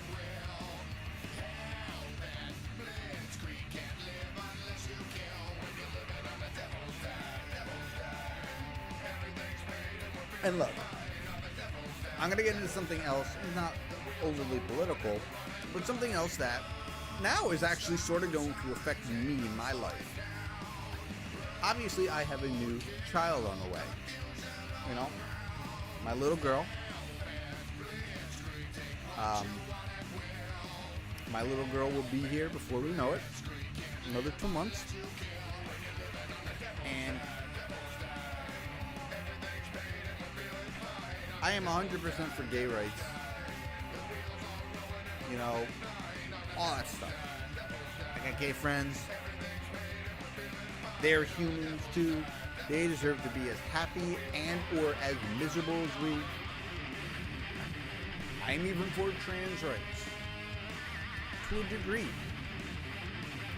You're a man, but you really do feel like a woman. You want to be a woman. Well, you're never gonna be a woman.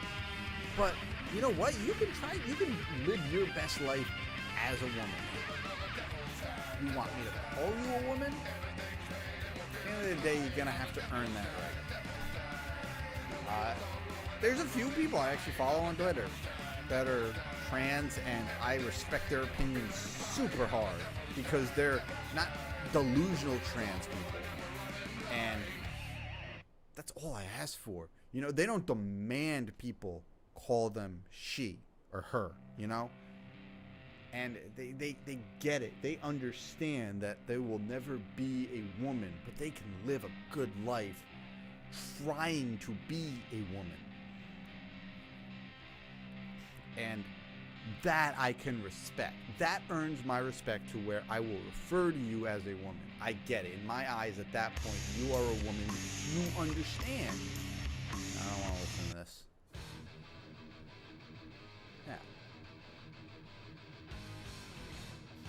Yeah.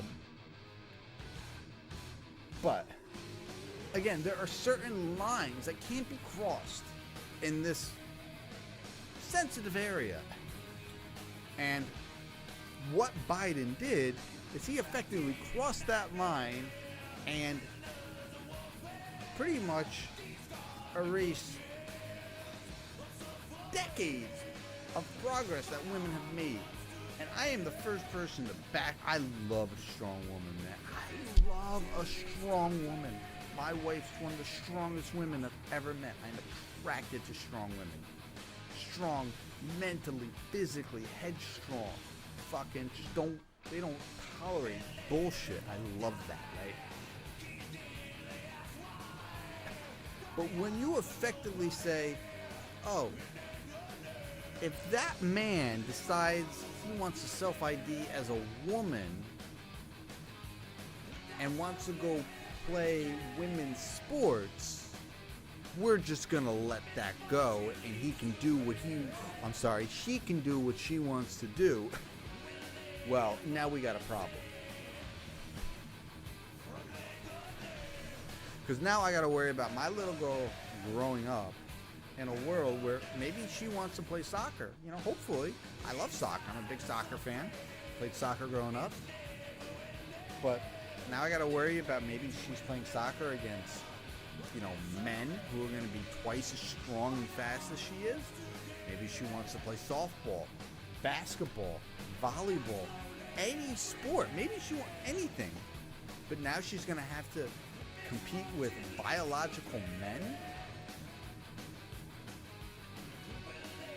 Again, I'm for trans rights, but I'm for them to a degree.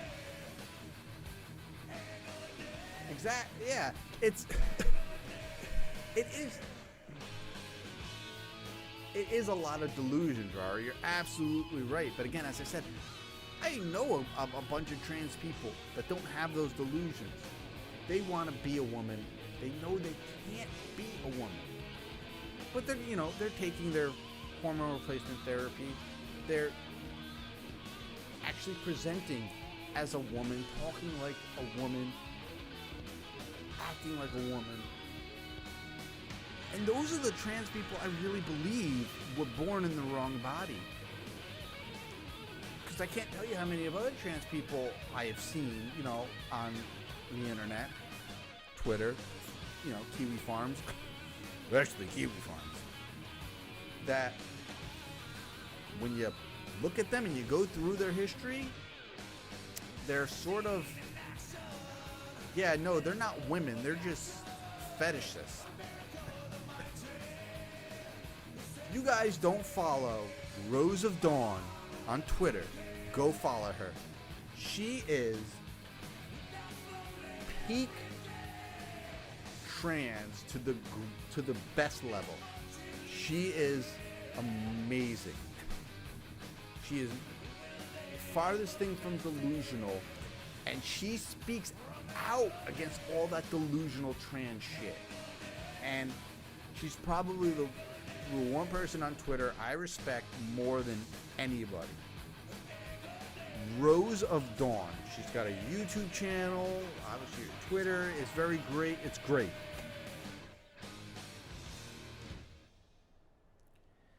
If more trans people acted like her,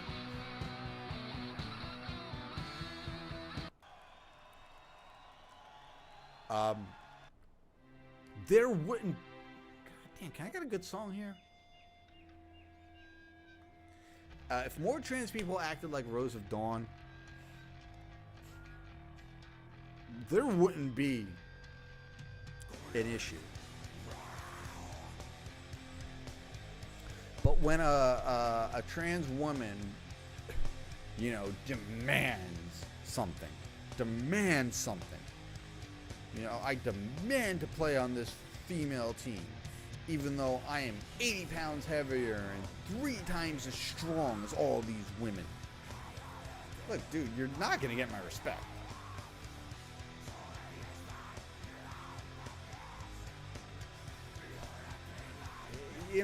I know it's a sensitive topic, a sensitive subject, but there are ways to go about it. As I said, we are all humans on this planet. Every single one of us deserves to live the life we want to live.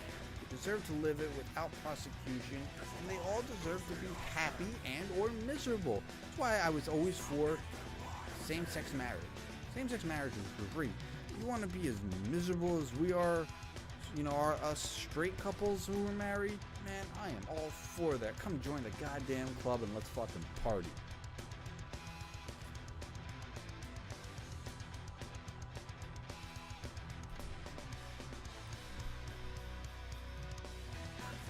Absolutely no reason that it should have taken that long.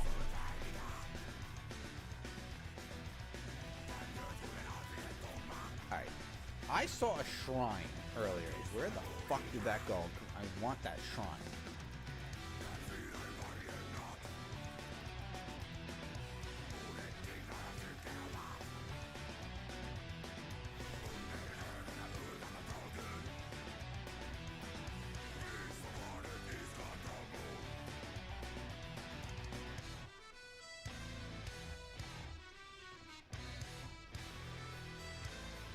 Gotta be up here.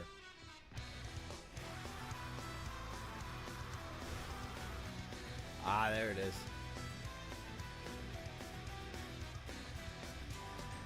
Yeah, man. Everybody deserves to be happy. What do we got?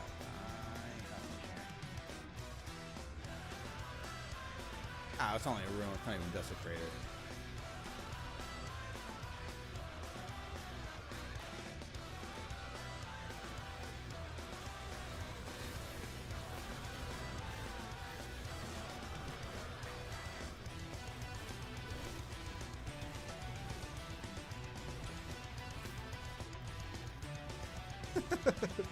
Blaming the Jews? I ain't gonna blame the Jews. What am I gonna blame the Jews for? Got no problem with Jews. Israelis? That's a different subject. But that's personal history. Jews in general, I got no problem with Jews. Though, those Orthodox and Hasidic Jews in New Jersey, man, they need to start fucking following our fucking rules. Alright? Look, I love religion. I am a big fan of religion. All religion. Catholic, Christian, Muslim, Jewish, Buddhist, Taoist, Hindu, Punjab, wherever you are, I love it. I dig it. Religion has such history. One of my favorite things is religion. New Jersey has a big Orthodox Jew population, and they are known to play by their own rules. There are certain aspects of religion I will respect. One thing I will not tolerate are anti-vaxxers. Go get your fucking kids vaccinated. Measles, mumps, rubella, fucking all that shit. Fucking do it. These people don't. At that point, you are risking the lives of others. Fucking stop that shit.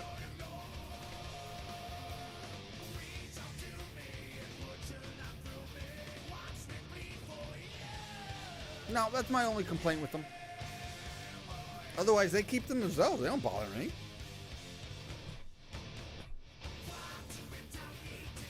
I actually highly respect how devout those people are, man.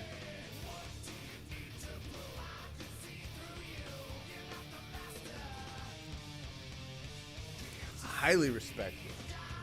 I'm religious. I'm religious in my own way. I don't go to fucking church. That's a scam. I am religious. I'm spiritual. I like that faith. I don't preach that shit to anybody. No one wants to hear that. But I like to have faith. It's comforting to me. And, you know, it's personal. I grew up that way. But I grew up to know enough to know, you know, I grew up and I learned enough to know, you know, what's bullshit and what, you know, it's like, oh, well, I buy that. It's like you read the Bible and it's like, well, half of this is bullshit.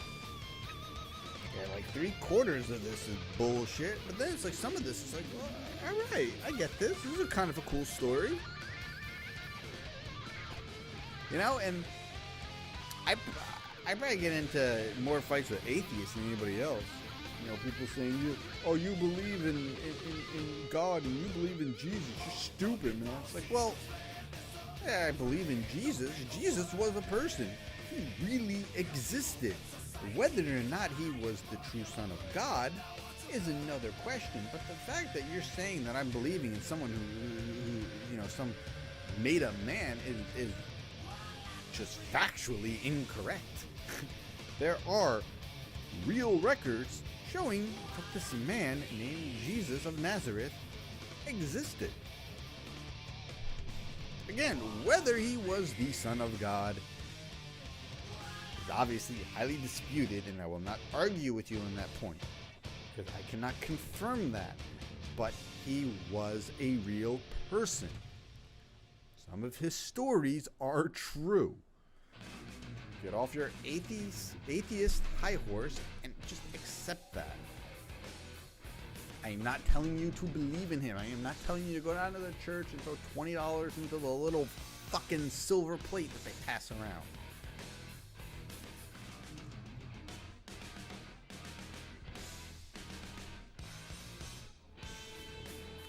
You could pray to whoever the fuck you want. Unless you're a Scientologist, and then I'm gonna ask you to fucking leave my site. Because that is a religion. That's not a religion. That is a cult I do not respect.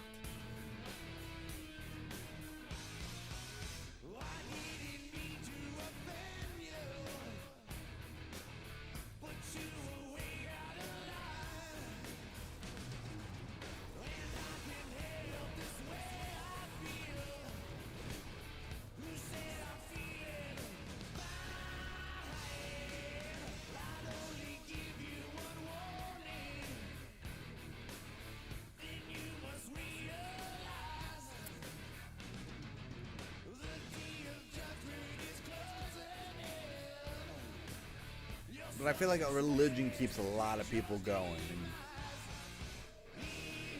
why I like it. That's why I like all real religion.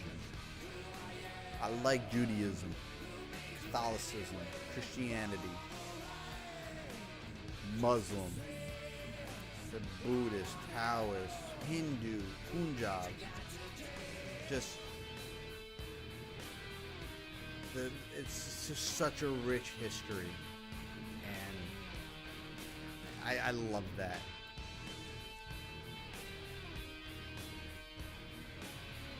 Even Satanism, man. I'm a big fan of Satanism. Which most people don't understand because they're ignorant assholes. Satanism isn't the worship of Satan. That's devil worship. And you're worshiping the devil. Like Satanism Satanism is just a more concentrated form of atheists. They're just typically not assholes like an atheist is.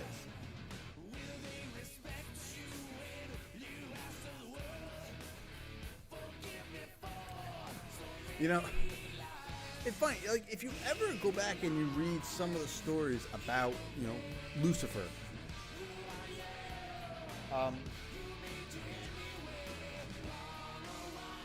You could kind of piece together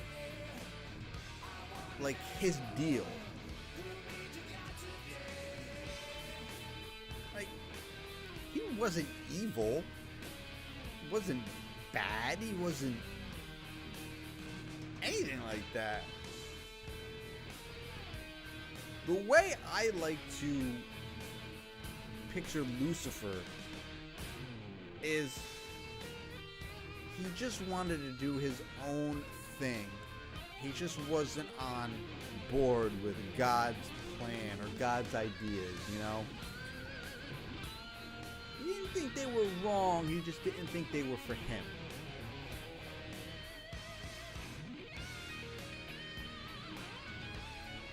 And then that's why he got a bad rap, and that's why he fell from grace.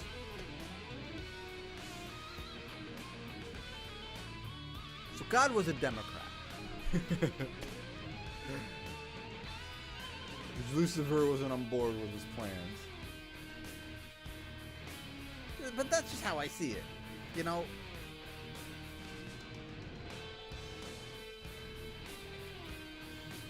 I like the idea of, you know, there can be no good without evil.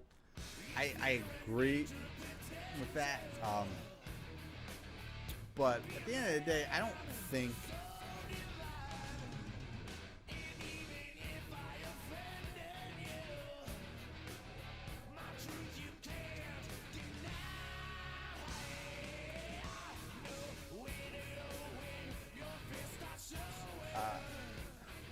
I just don't think you know, there was ever any intent in that aspect of the past, the scripture, whatever you want to call it.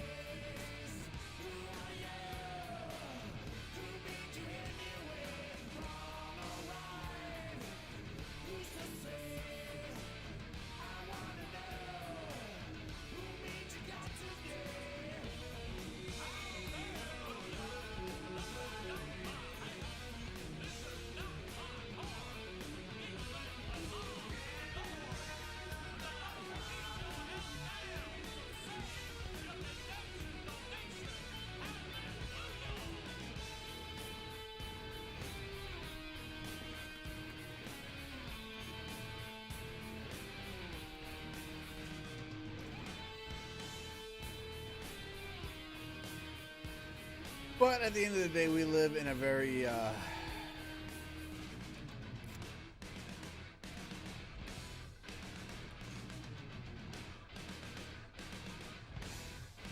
we live in a very ignorant world.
A post-truth society? What do you mean?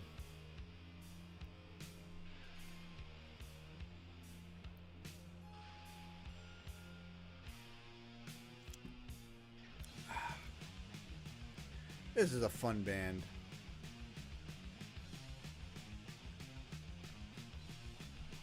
Obviously the album's old and the production is shit. That's why it's so low.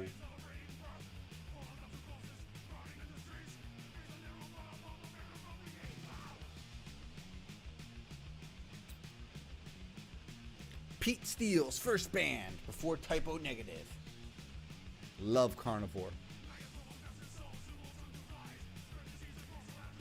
It's feelings and what you can force to. Oh, alright, yeah.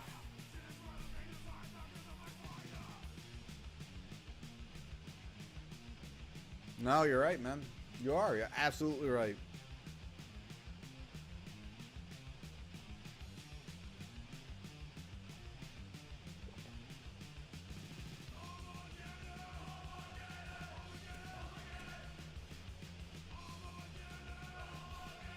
Well, again.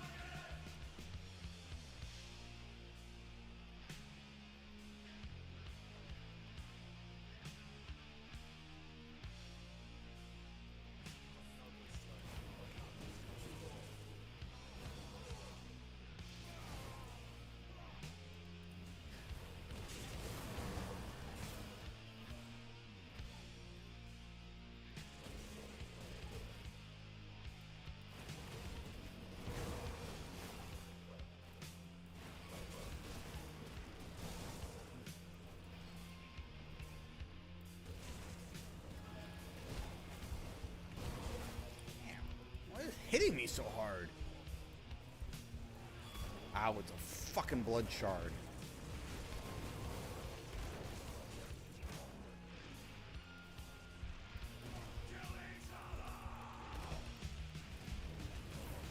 Oh my god, who is summoning these things?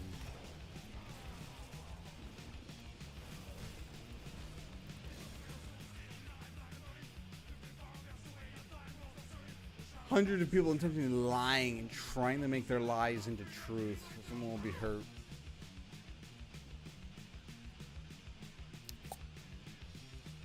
Well, it's you sort of felt like they were bred that way in the end.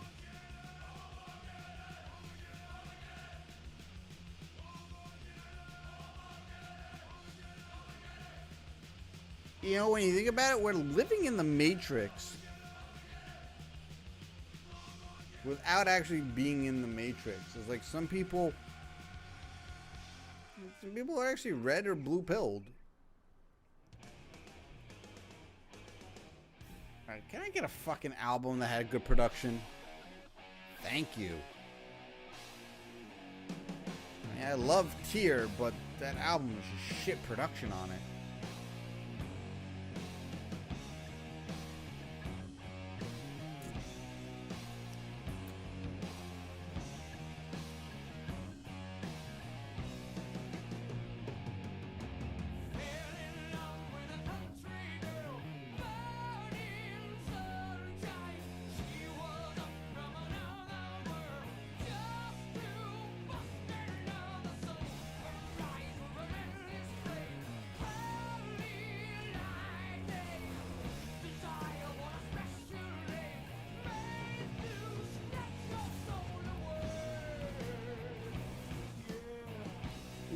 guys are taking... Alright, they're not resistant to vitality damage. Nice. Will be a easy totem.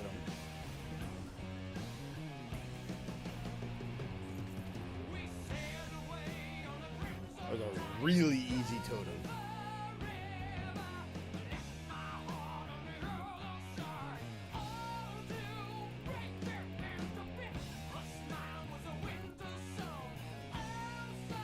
You know, I love this song. I do not like the lyrics, but the actual riff is so good.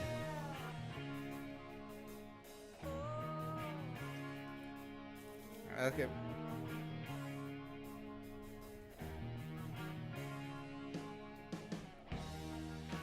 You see, now I don't get this.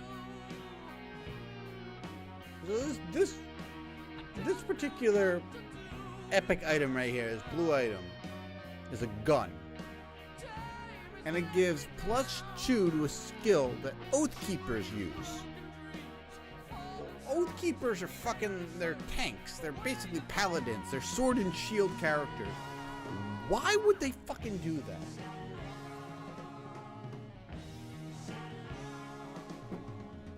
I fucking hate that shit. Ooh.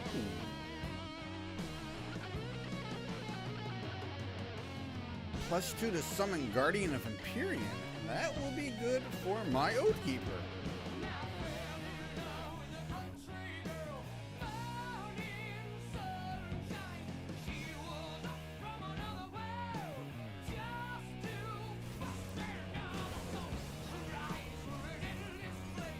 I feel like if they had better lyrics to this song, it would have been one of the best songs in their catalog.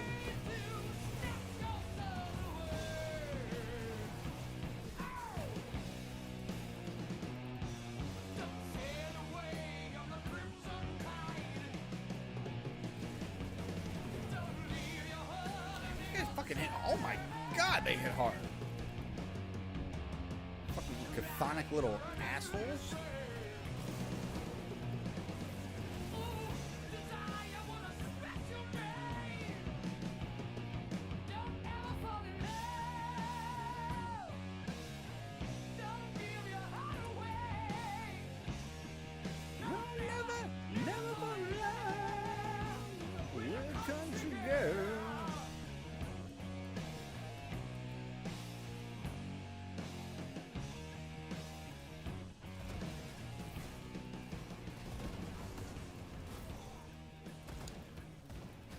To the point where I'm starting to take some serious, oh my god, some serious fucking damage.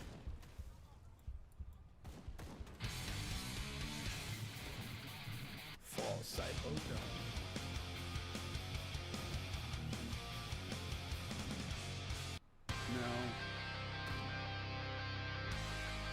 No. No.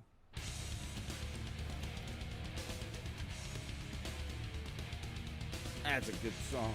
Now this is a great song of a great album. Highly underrated Testament album, Demonic.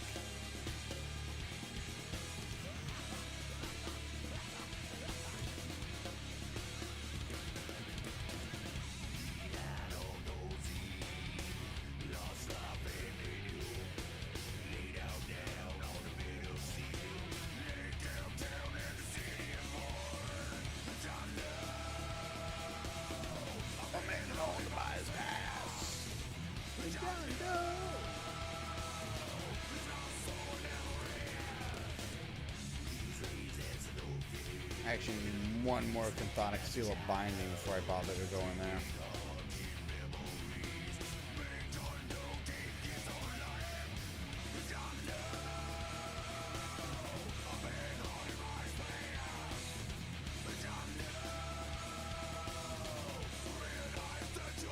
You know, I wish Testament would play 1 or 2 songs off this album when they, you know, do a concert. I can't think, oh my god, I just got fucking wrecked.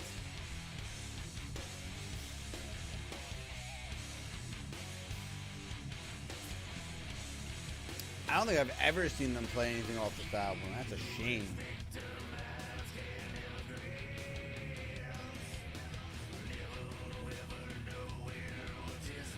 I'm not entirely sure why the damage I'm taking just almost instantly went way up.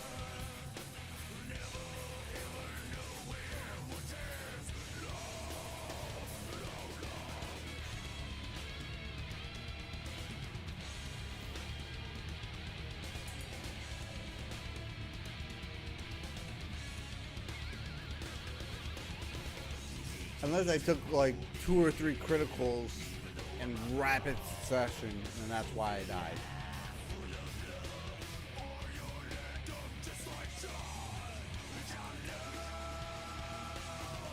Man, haunted by his past.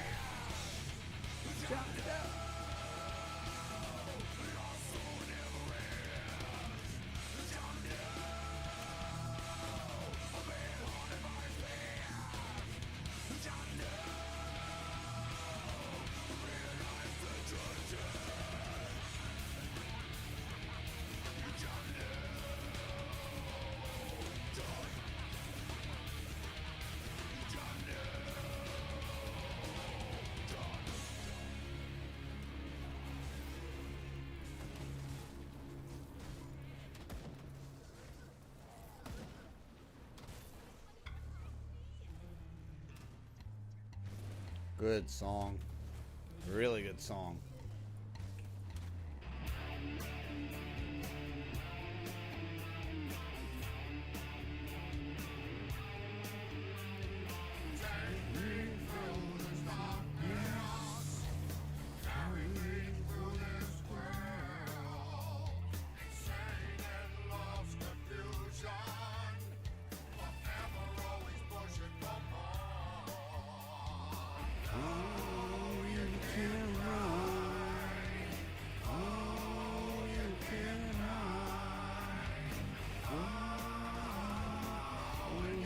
Tough to die.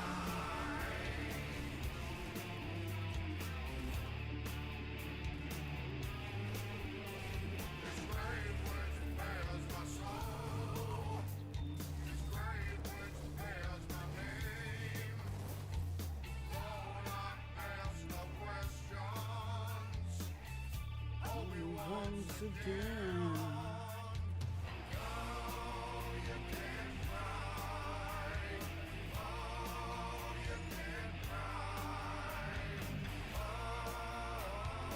Too tough to die.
A good song, but I'm not feeling it right now.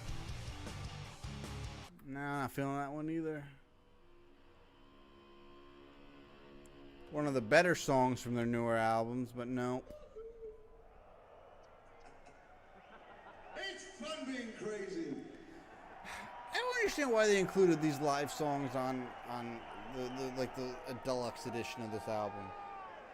They're not very well recorded. And Ozzy does not sound good on them.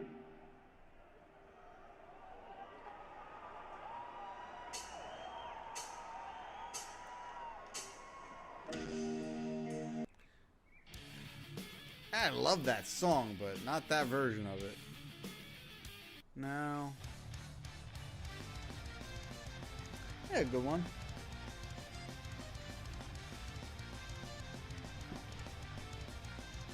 Man, only fucking 10:30.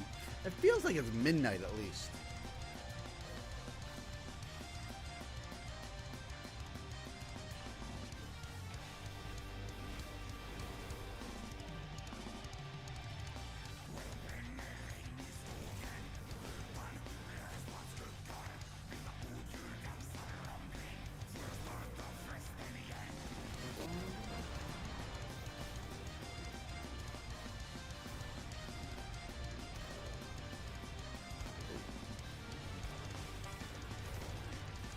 Oh, guy hits fucking hard as hell.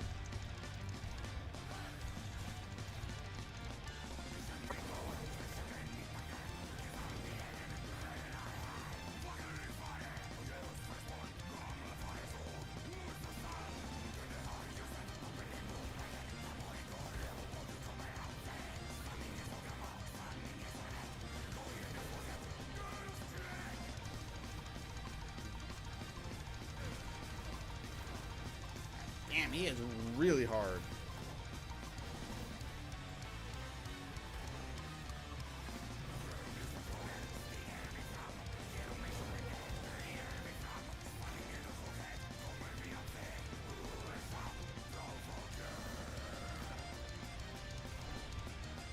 Ah.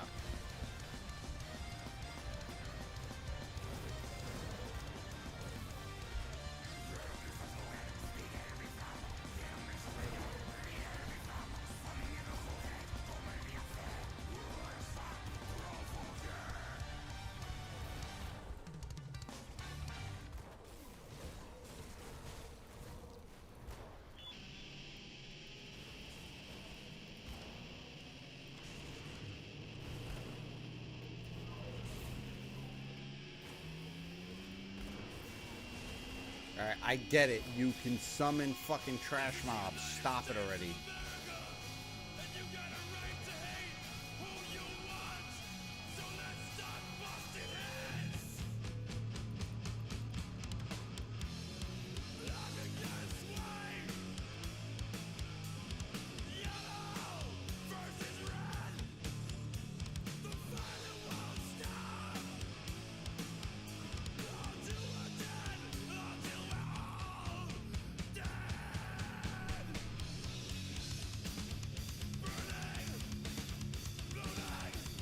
I should mention that Carnivore didn't have any filters, and they pretty much sang about whatever the fuck they wanted to sing about. That's evident in this song. They also had a song called Jesus Hitler.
still better than that crap.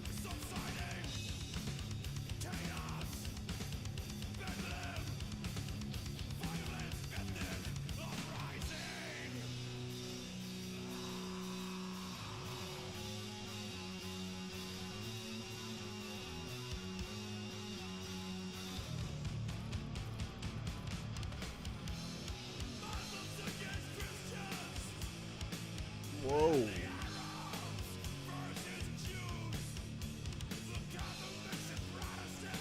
58% vitality damage. Now that is a nice boost. And vitality decay. Wow.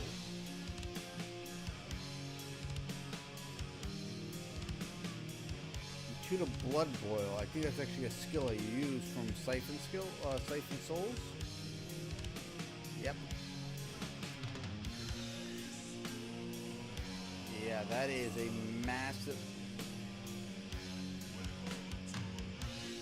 Yeah, that is a massive upgrade to what I got.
Level 35. Let's see if I got any new gear here I can equip.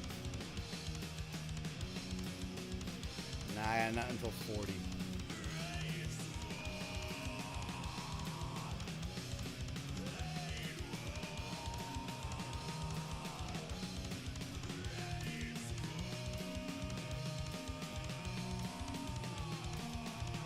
I was wondering what happened to you. I thought we were having an interesting conversation. I was afraid I offended you, which, you know, known each other a while now, you know that would never be my intention. You can run, but you can't hide. I'm always afraid I'm going to offend, you know, one of my longtime viewers or friends here.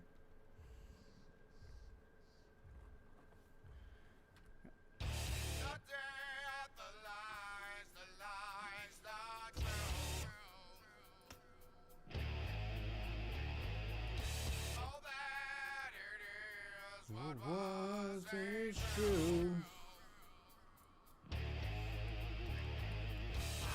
Down by now I can see.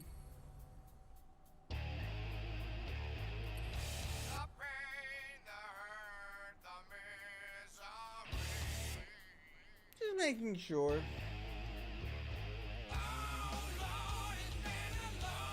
Especially since I was talking about, you know, trans right and trans issues and stuff like that. Which, as I said before, I am for. But I have limits.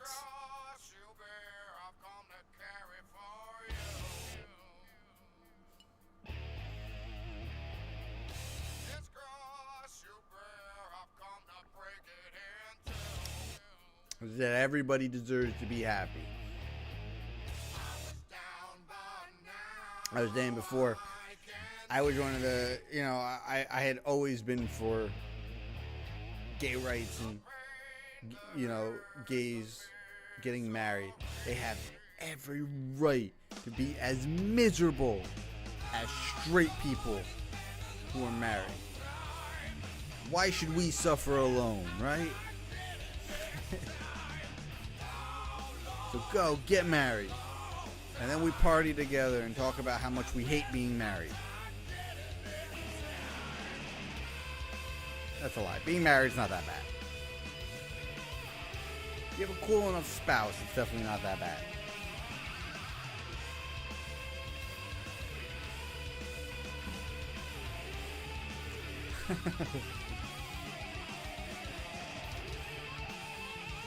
But yeah, man.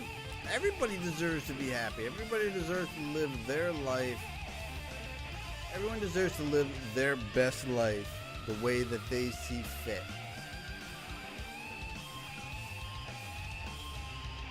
Just do not demand anything of me. Do not demand I call you something. Earn it. Earn it. Prove to me. Show me. And then if I think you're serious, then I'll call you whatever you want.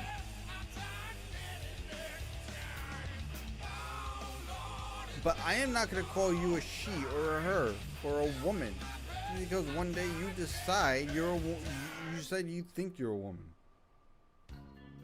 Show me. You earn that. Don't demand it. That is my problem.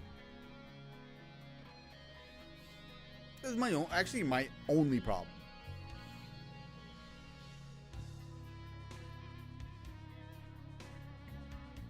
Oh yeah, gays deserve to get married everywhere, anywhere. They deserve to be as miserable as everybody else.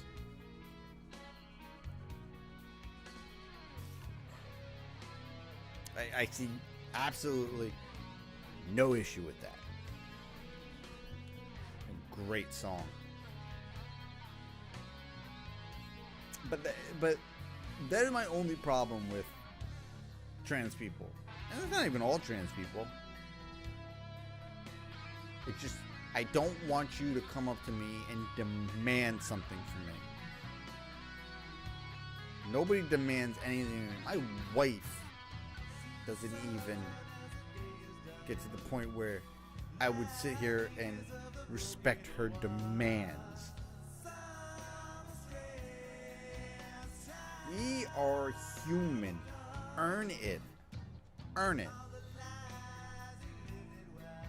I don't walk outside and demand every motherfucker who walks by me to call me a master mechanic. Why? Because I'm not a master mechanic, first of all. And I've never earned the right to be called that.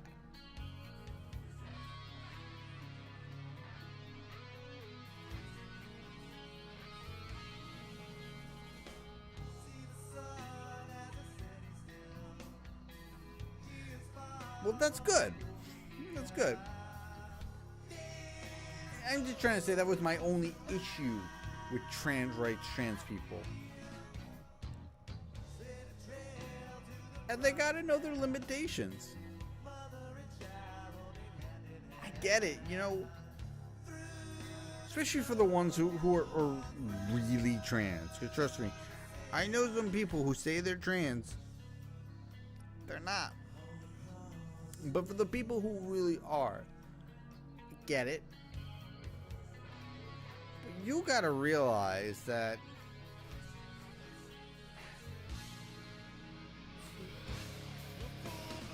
it's just, no matter what happens, it's never going to be easy for you.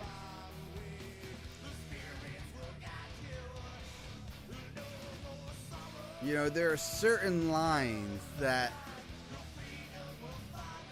I don't think should be crossed. I'm not gonna get into that here. It's just the way I feel.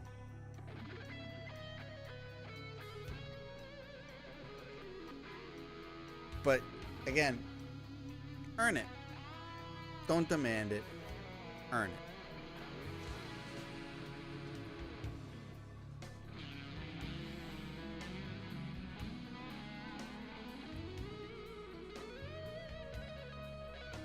No one has the right to demand anything. I don't care who you are.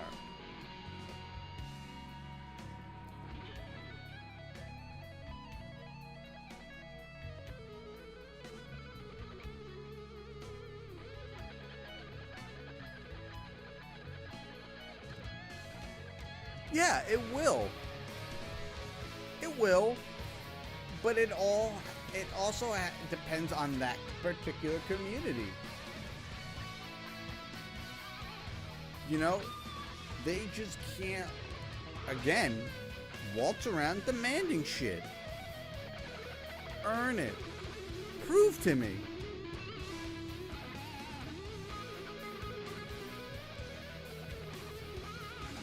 I know some trans people who I honestly believe were born in the wrong body. I see it, I hear it, I get it. And those people, again, I will mention on Twitter, Rose of Dawn. If you don't follow her, follow her. She is amazing. She is what I wish the entire trans community was.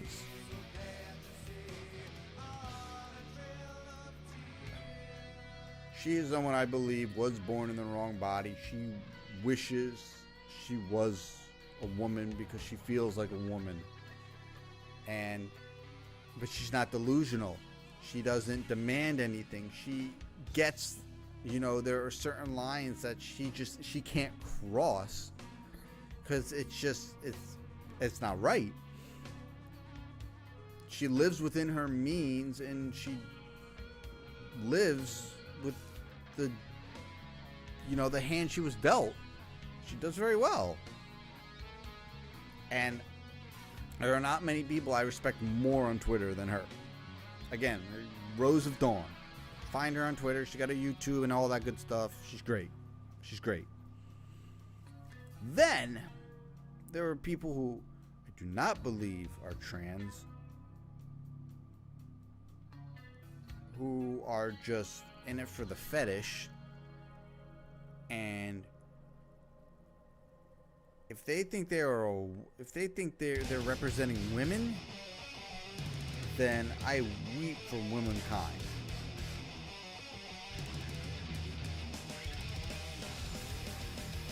These are the people who are doing more harm, way more harm than good to the trans movement.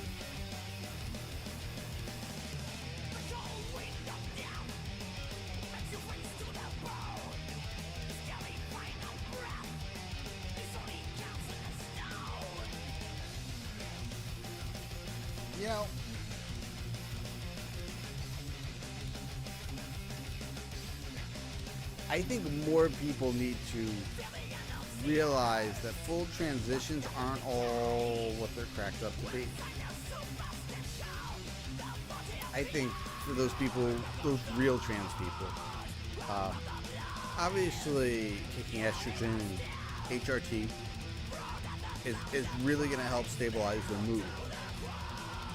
Because if they're really trans, then at the end of the day, they have more of a female brain than a male brain. So being able to balance that out with the proper hormones is going to help them more than anything.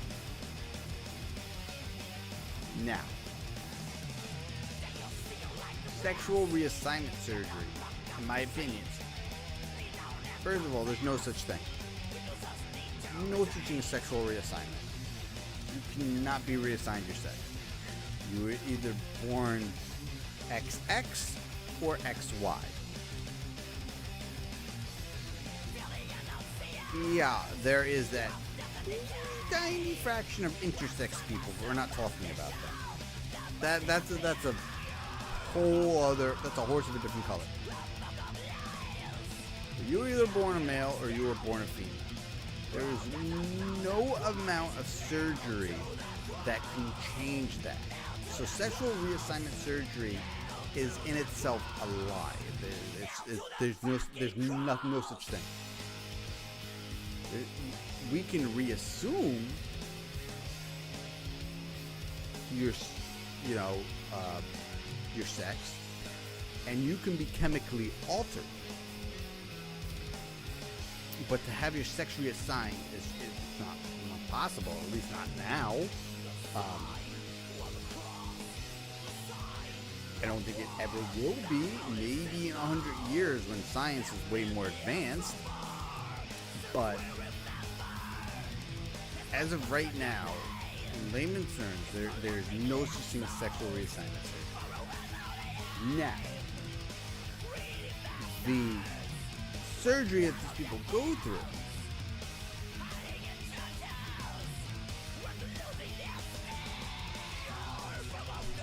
oh, absolutely, absolutely. Now, I understand. I don't. Okay, I don't get it. I don't understand it. But I could sort of see the path of how somebody that really has this, you know, sexual dysphoria, it can mess with them. I don't understand it, but I can see the path. All right. Now, these are the people who want to get, you know, their bottom surgery. All right. Like, this is not something I condone or agree with. Especially for men. For women, I believe it's more reversible. Unless they're getting their ovaries taken out. I've never really looked into it for women. I've seen the appendages they get attached, and it's, I mean, if it makes them feel better about themselves, then, you know, that's cool. And I, as I said, I think that would be reversible. But it's the men who look at this. Oh, it's one of these fluff songs. Give me a song. No, I don't want it. Don't want it. That's a good one. It's the men who get the bottom surgery that is more concerning to me. Because obviously that is not reversible. Get your balls lopped off, and you get your penis inverted. That's it. That's game over. You ain't going back from that.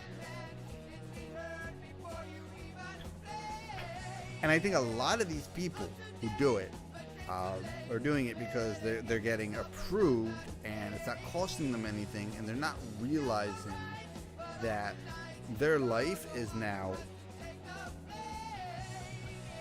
radically different. Right? You're going to be in pain. You're going to be in a lot of pain for quite a while. I actually know somebody who got it done a year ago, and they're still walking with a walker. This is also a complete scumbag of a human being, so I do not feel bad for them. Neither here nor there. But I don't think these people realize that it's not like you're getting a fully functioning vagina that works just like a biological woman. These people are required to dilate 1 to 2 hours a day, every day, or the rest of their lives.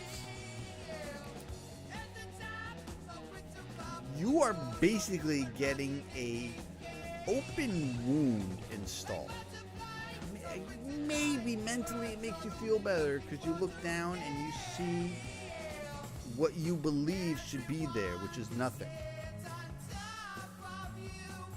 But you are still not, at the end of the day, a woman. You don't have reproductive organs. You don't have a uterus. You don't have ovaries. You still have a prostate.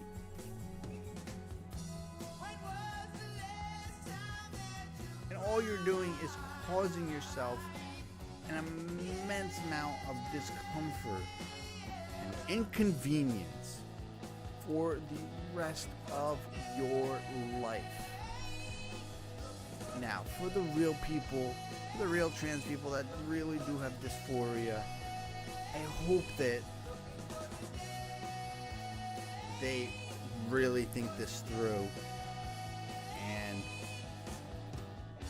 make the right decisions, because I've read plenty of stories of people who've gotten the surgery and months later regret it.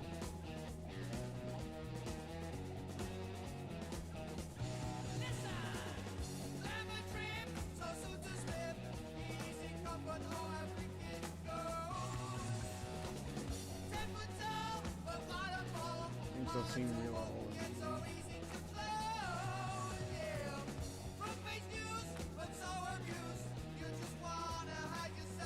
Yeah, for the people who really do go through that, it's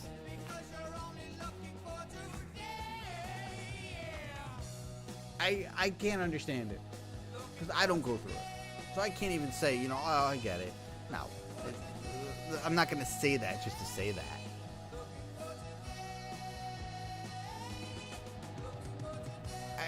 I really wish people would do a bit more research on it and read up on stories, and especially the male and females. You're not reversing this. There's no going back. This isn't like getting a tattoo. This is massive.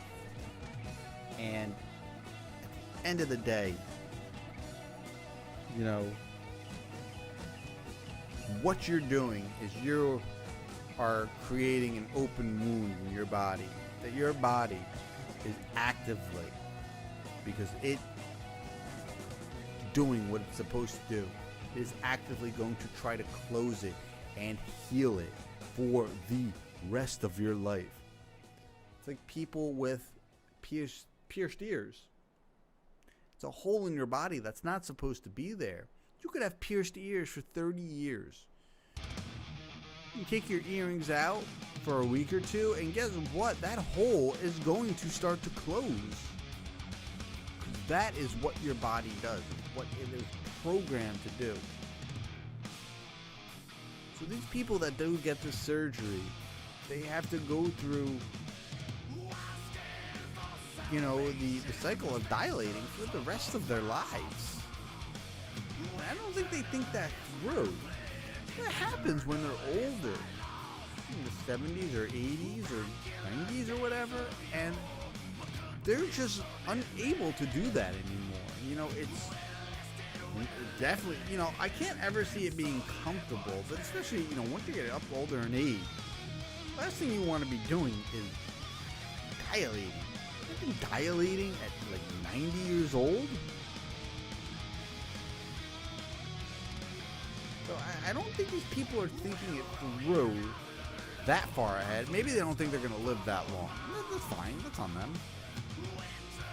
But it's still a possibility.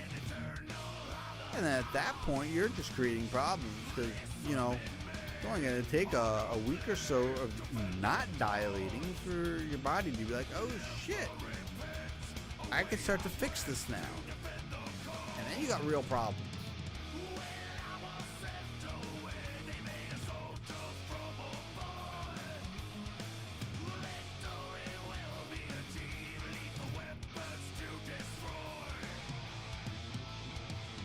Yeah, that is a little weird. I mean, after a couple days, your body sees that it can start to close in, and it does. Again, it's just how your body's programmed. It's programmed to heal wounds.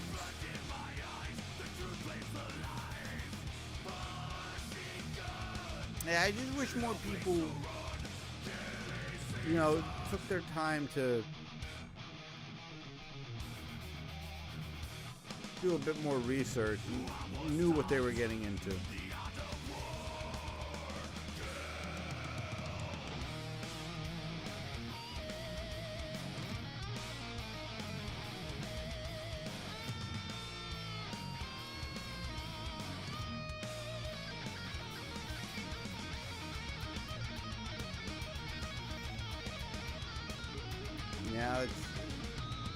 want to see anybody in pain. I don't want to see anyone suffering.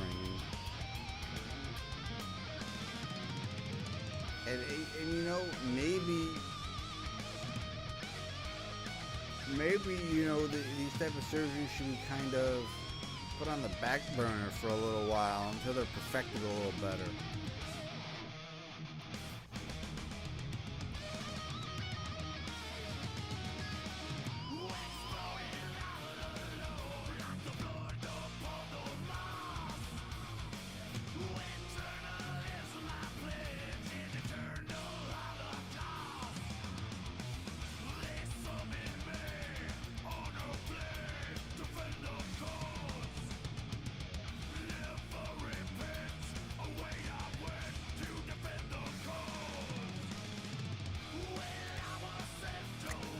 I don't have any piercings. Not my style.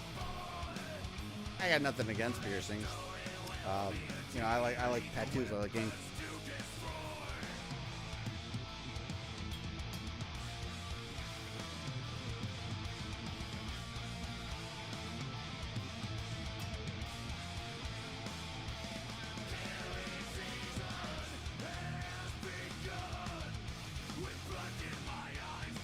That's, yeah, I can see how that could be a little weird, a little creepy. Kind of cool though.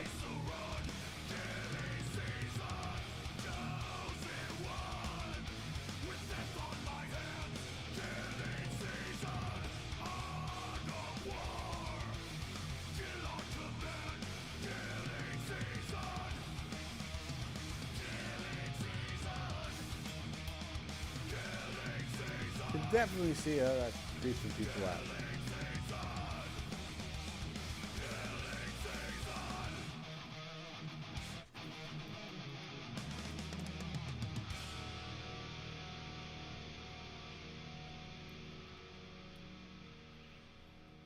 Your mom, like, personally pierced them? Like, she didn't take you somewhere to get, like, professionally done?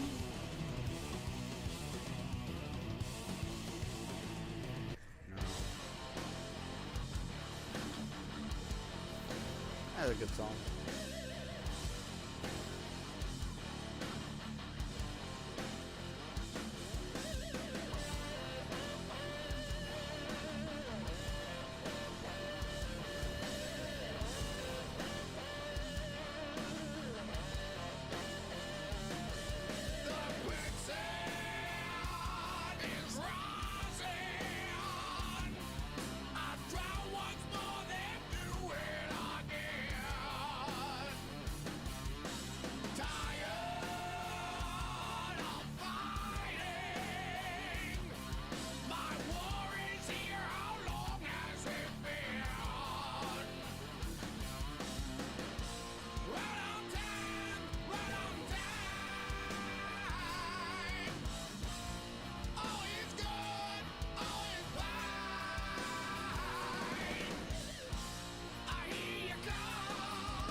Did take me somewhere to use a piercing gun. It was notorious sucking. Oh, I had no idea.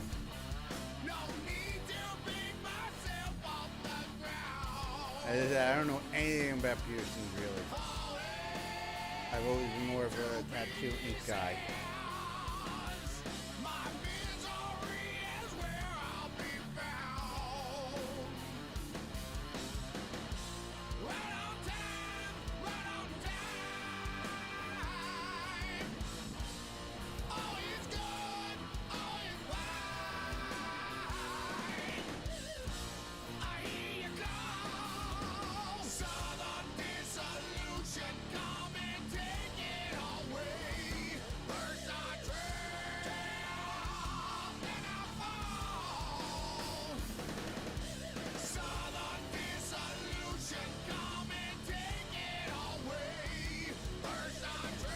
I've like never ever had the like I've never wanted to get anything pierced. Never at all.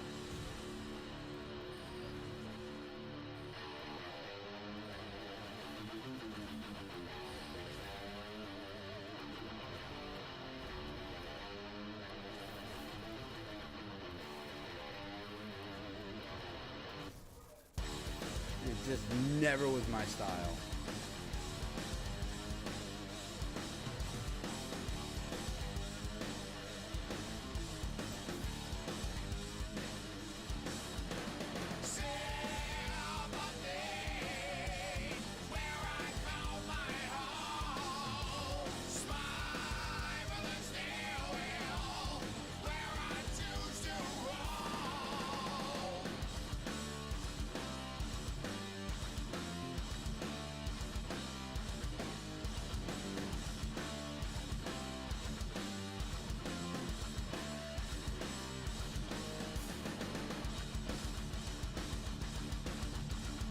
Lovely.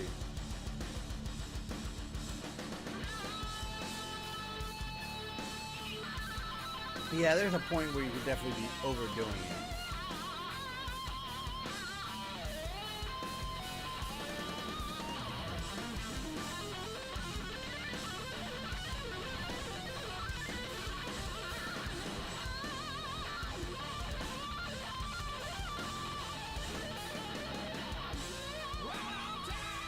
Definitely, there's definitely a line that you can cross when doing too many piercing.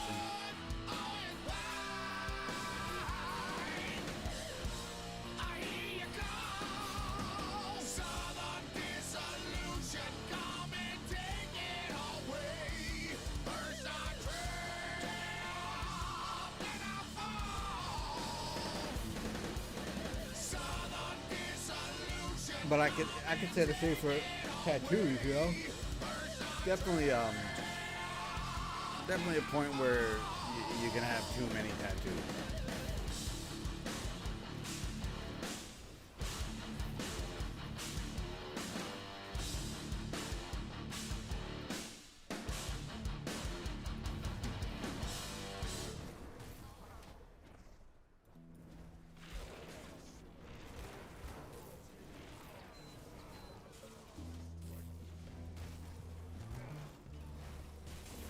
Love this song.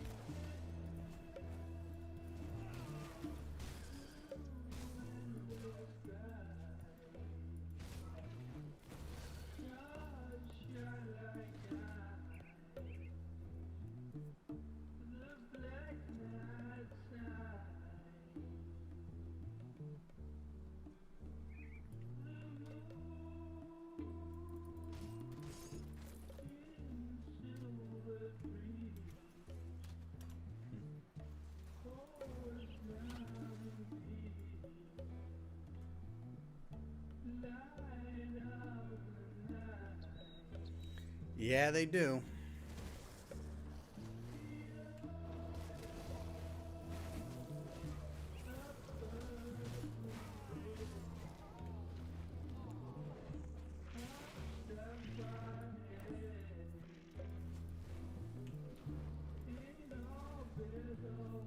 Nah, I like ink that has meaning. That's purpose.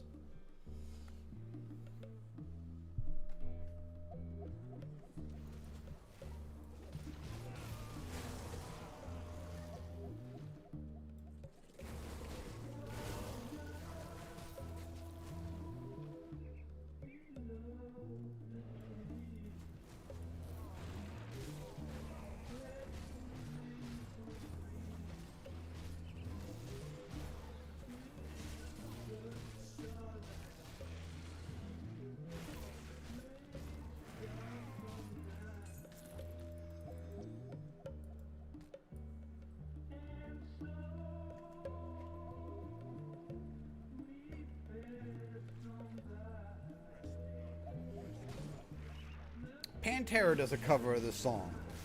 Actually, a really good cover.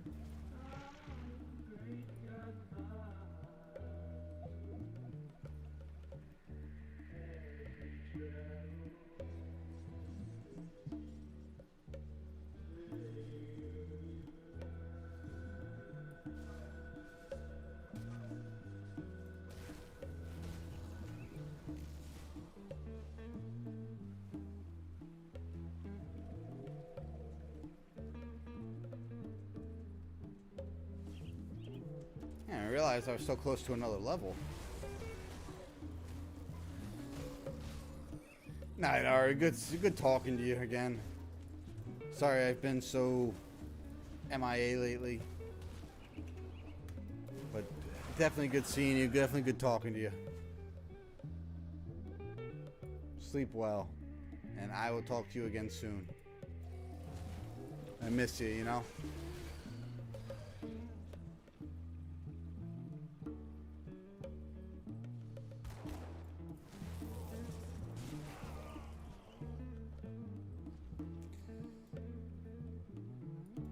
Oh, it's just what happens in today's world.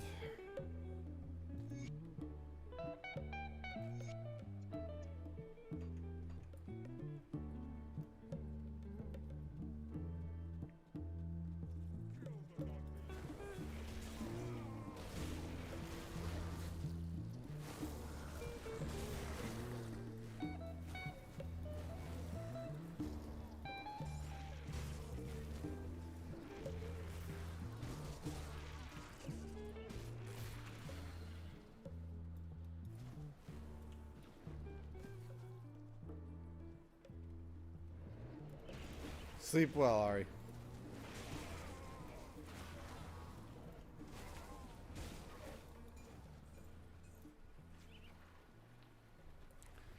Oh man, I really do love that song. One of my favorite Sabbath songs.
Alright. I think that's a good place to stop it for tonight. Thanks whoever was hanging out, lurking in the back. Appreciate it. Ari and Ari.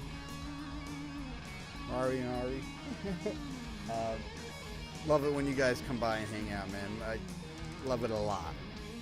Well, thank you for that. Enjoy the rest of your Saturday night, guys, and hopefully catch you again soon.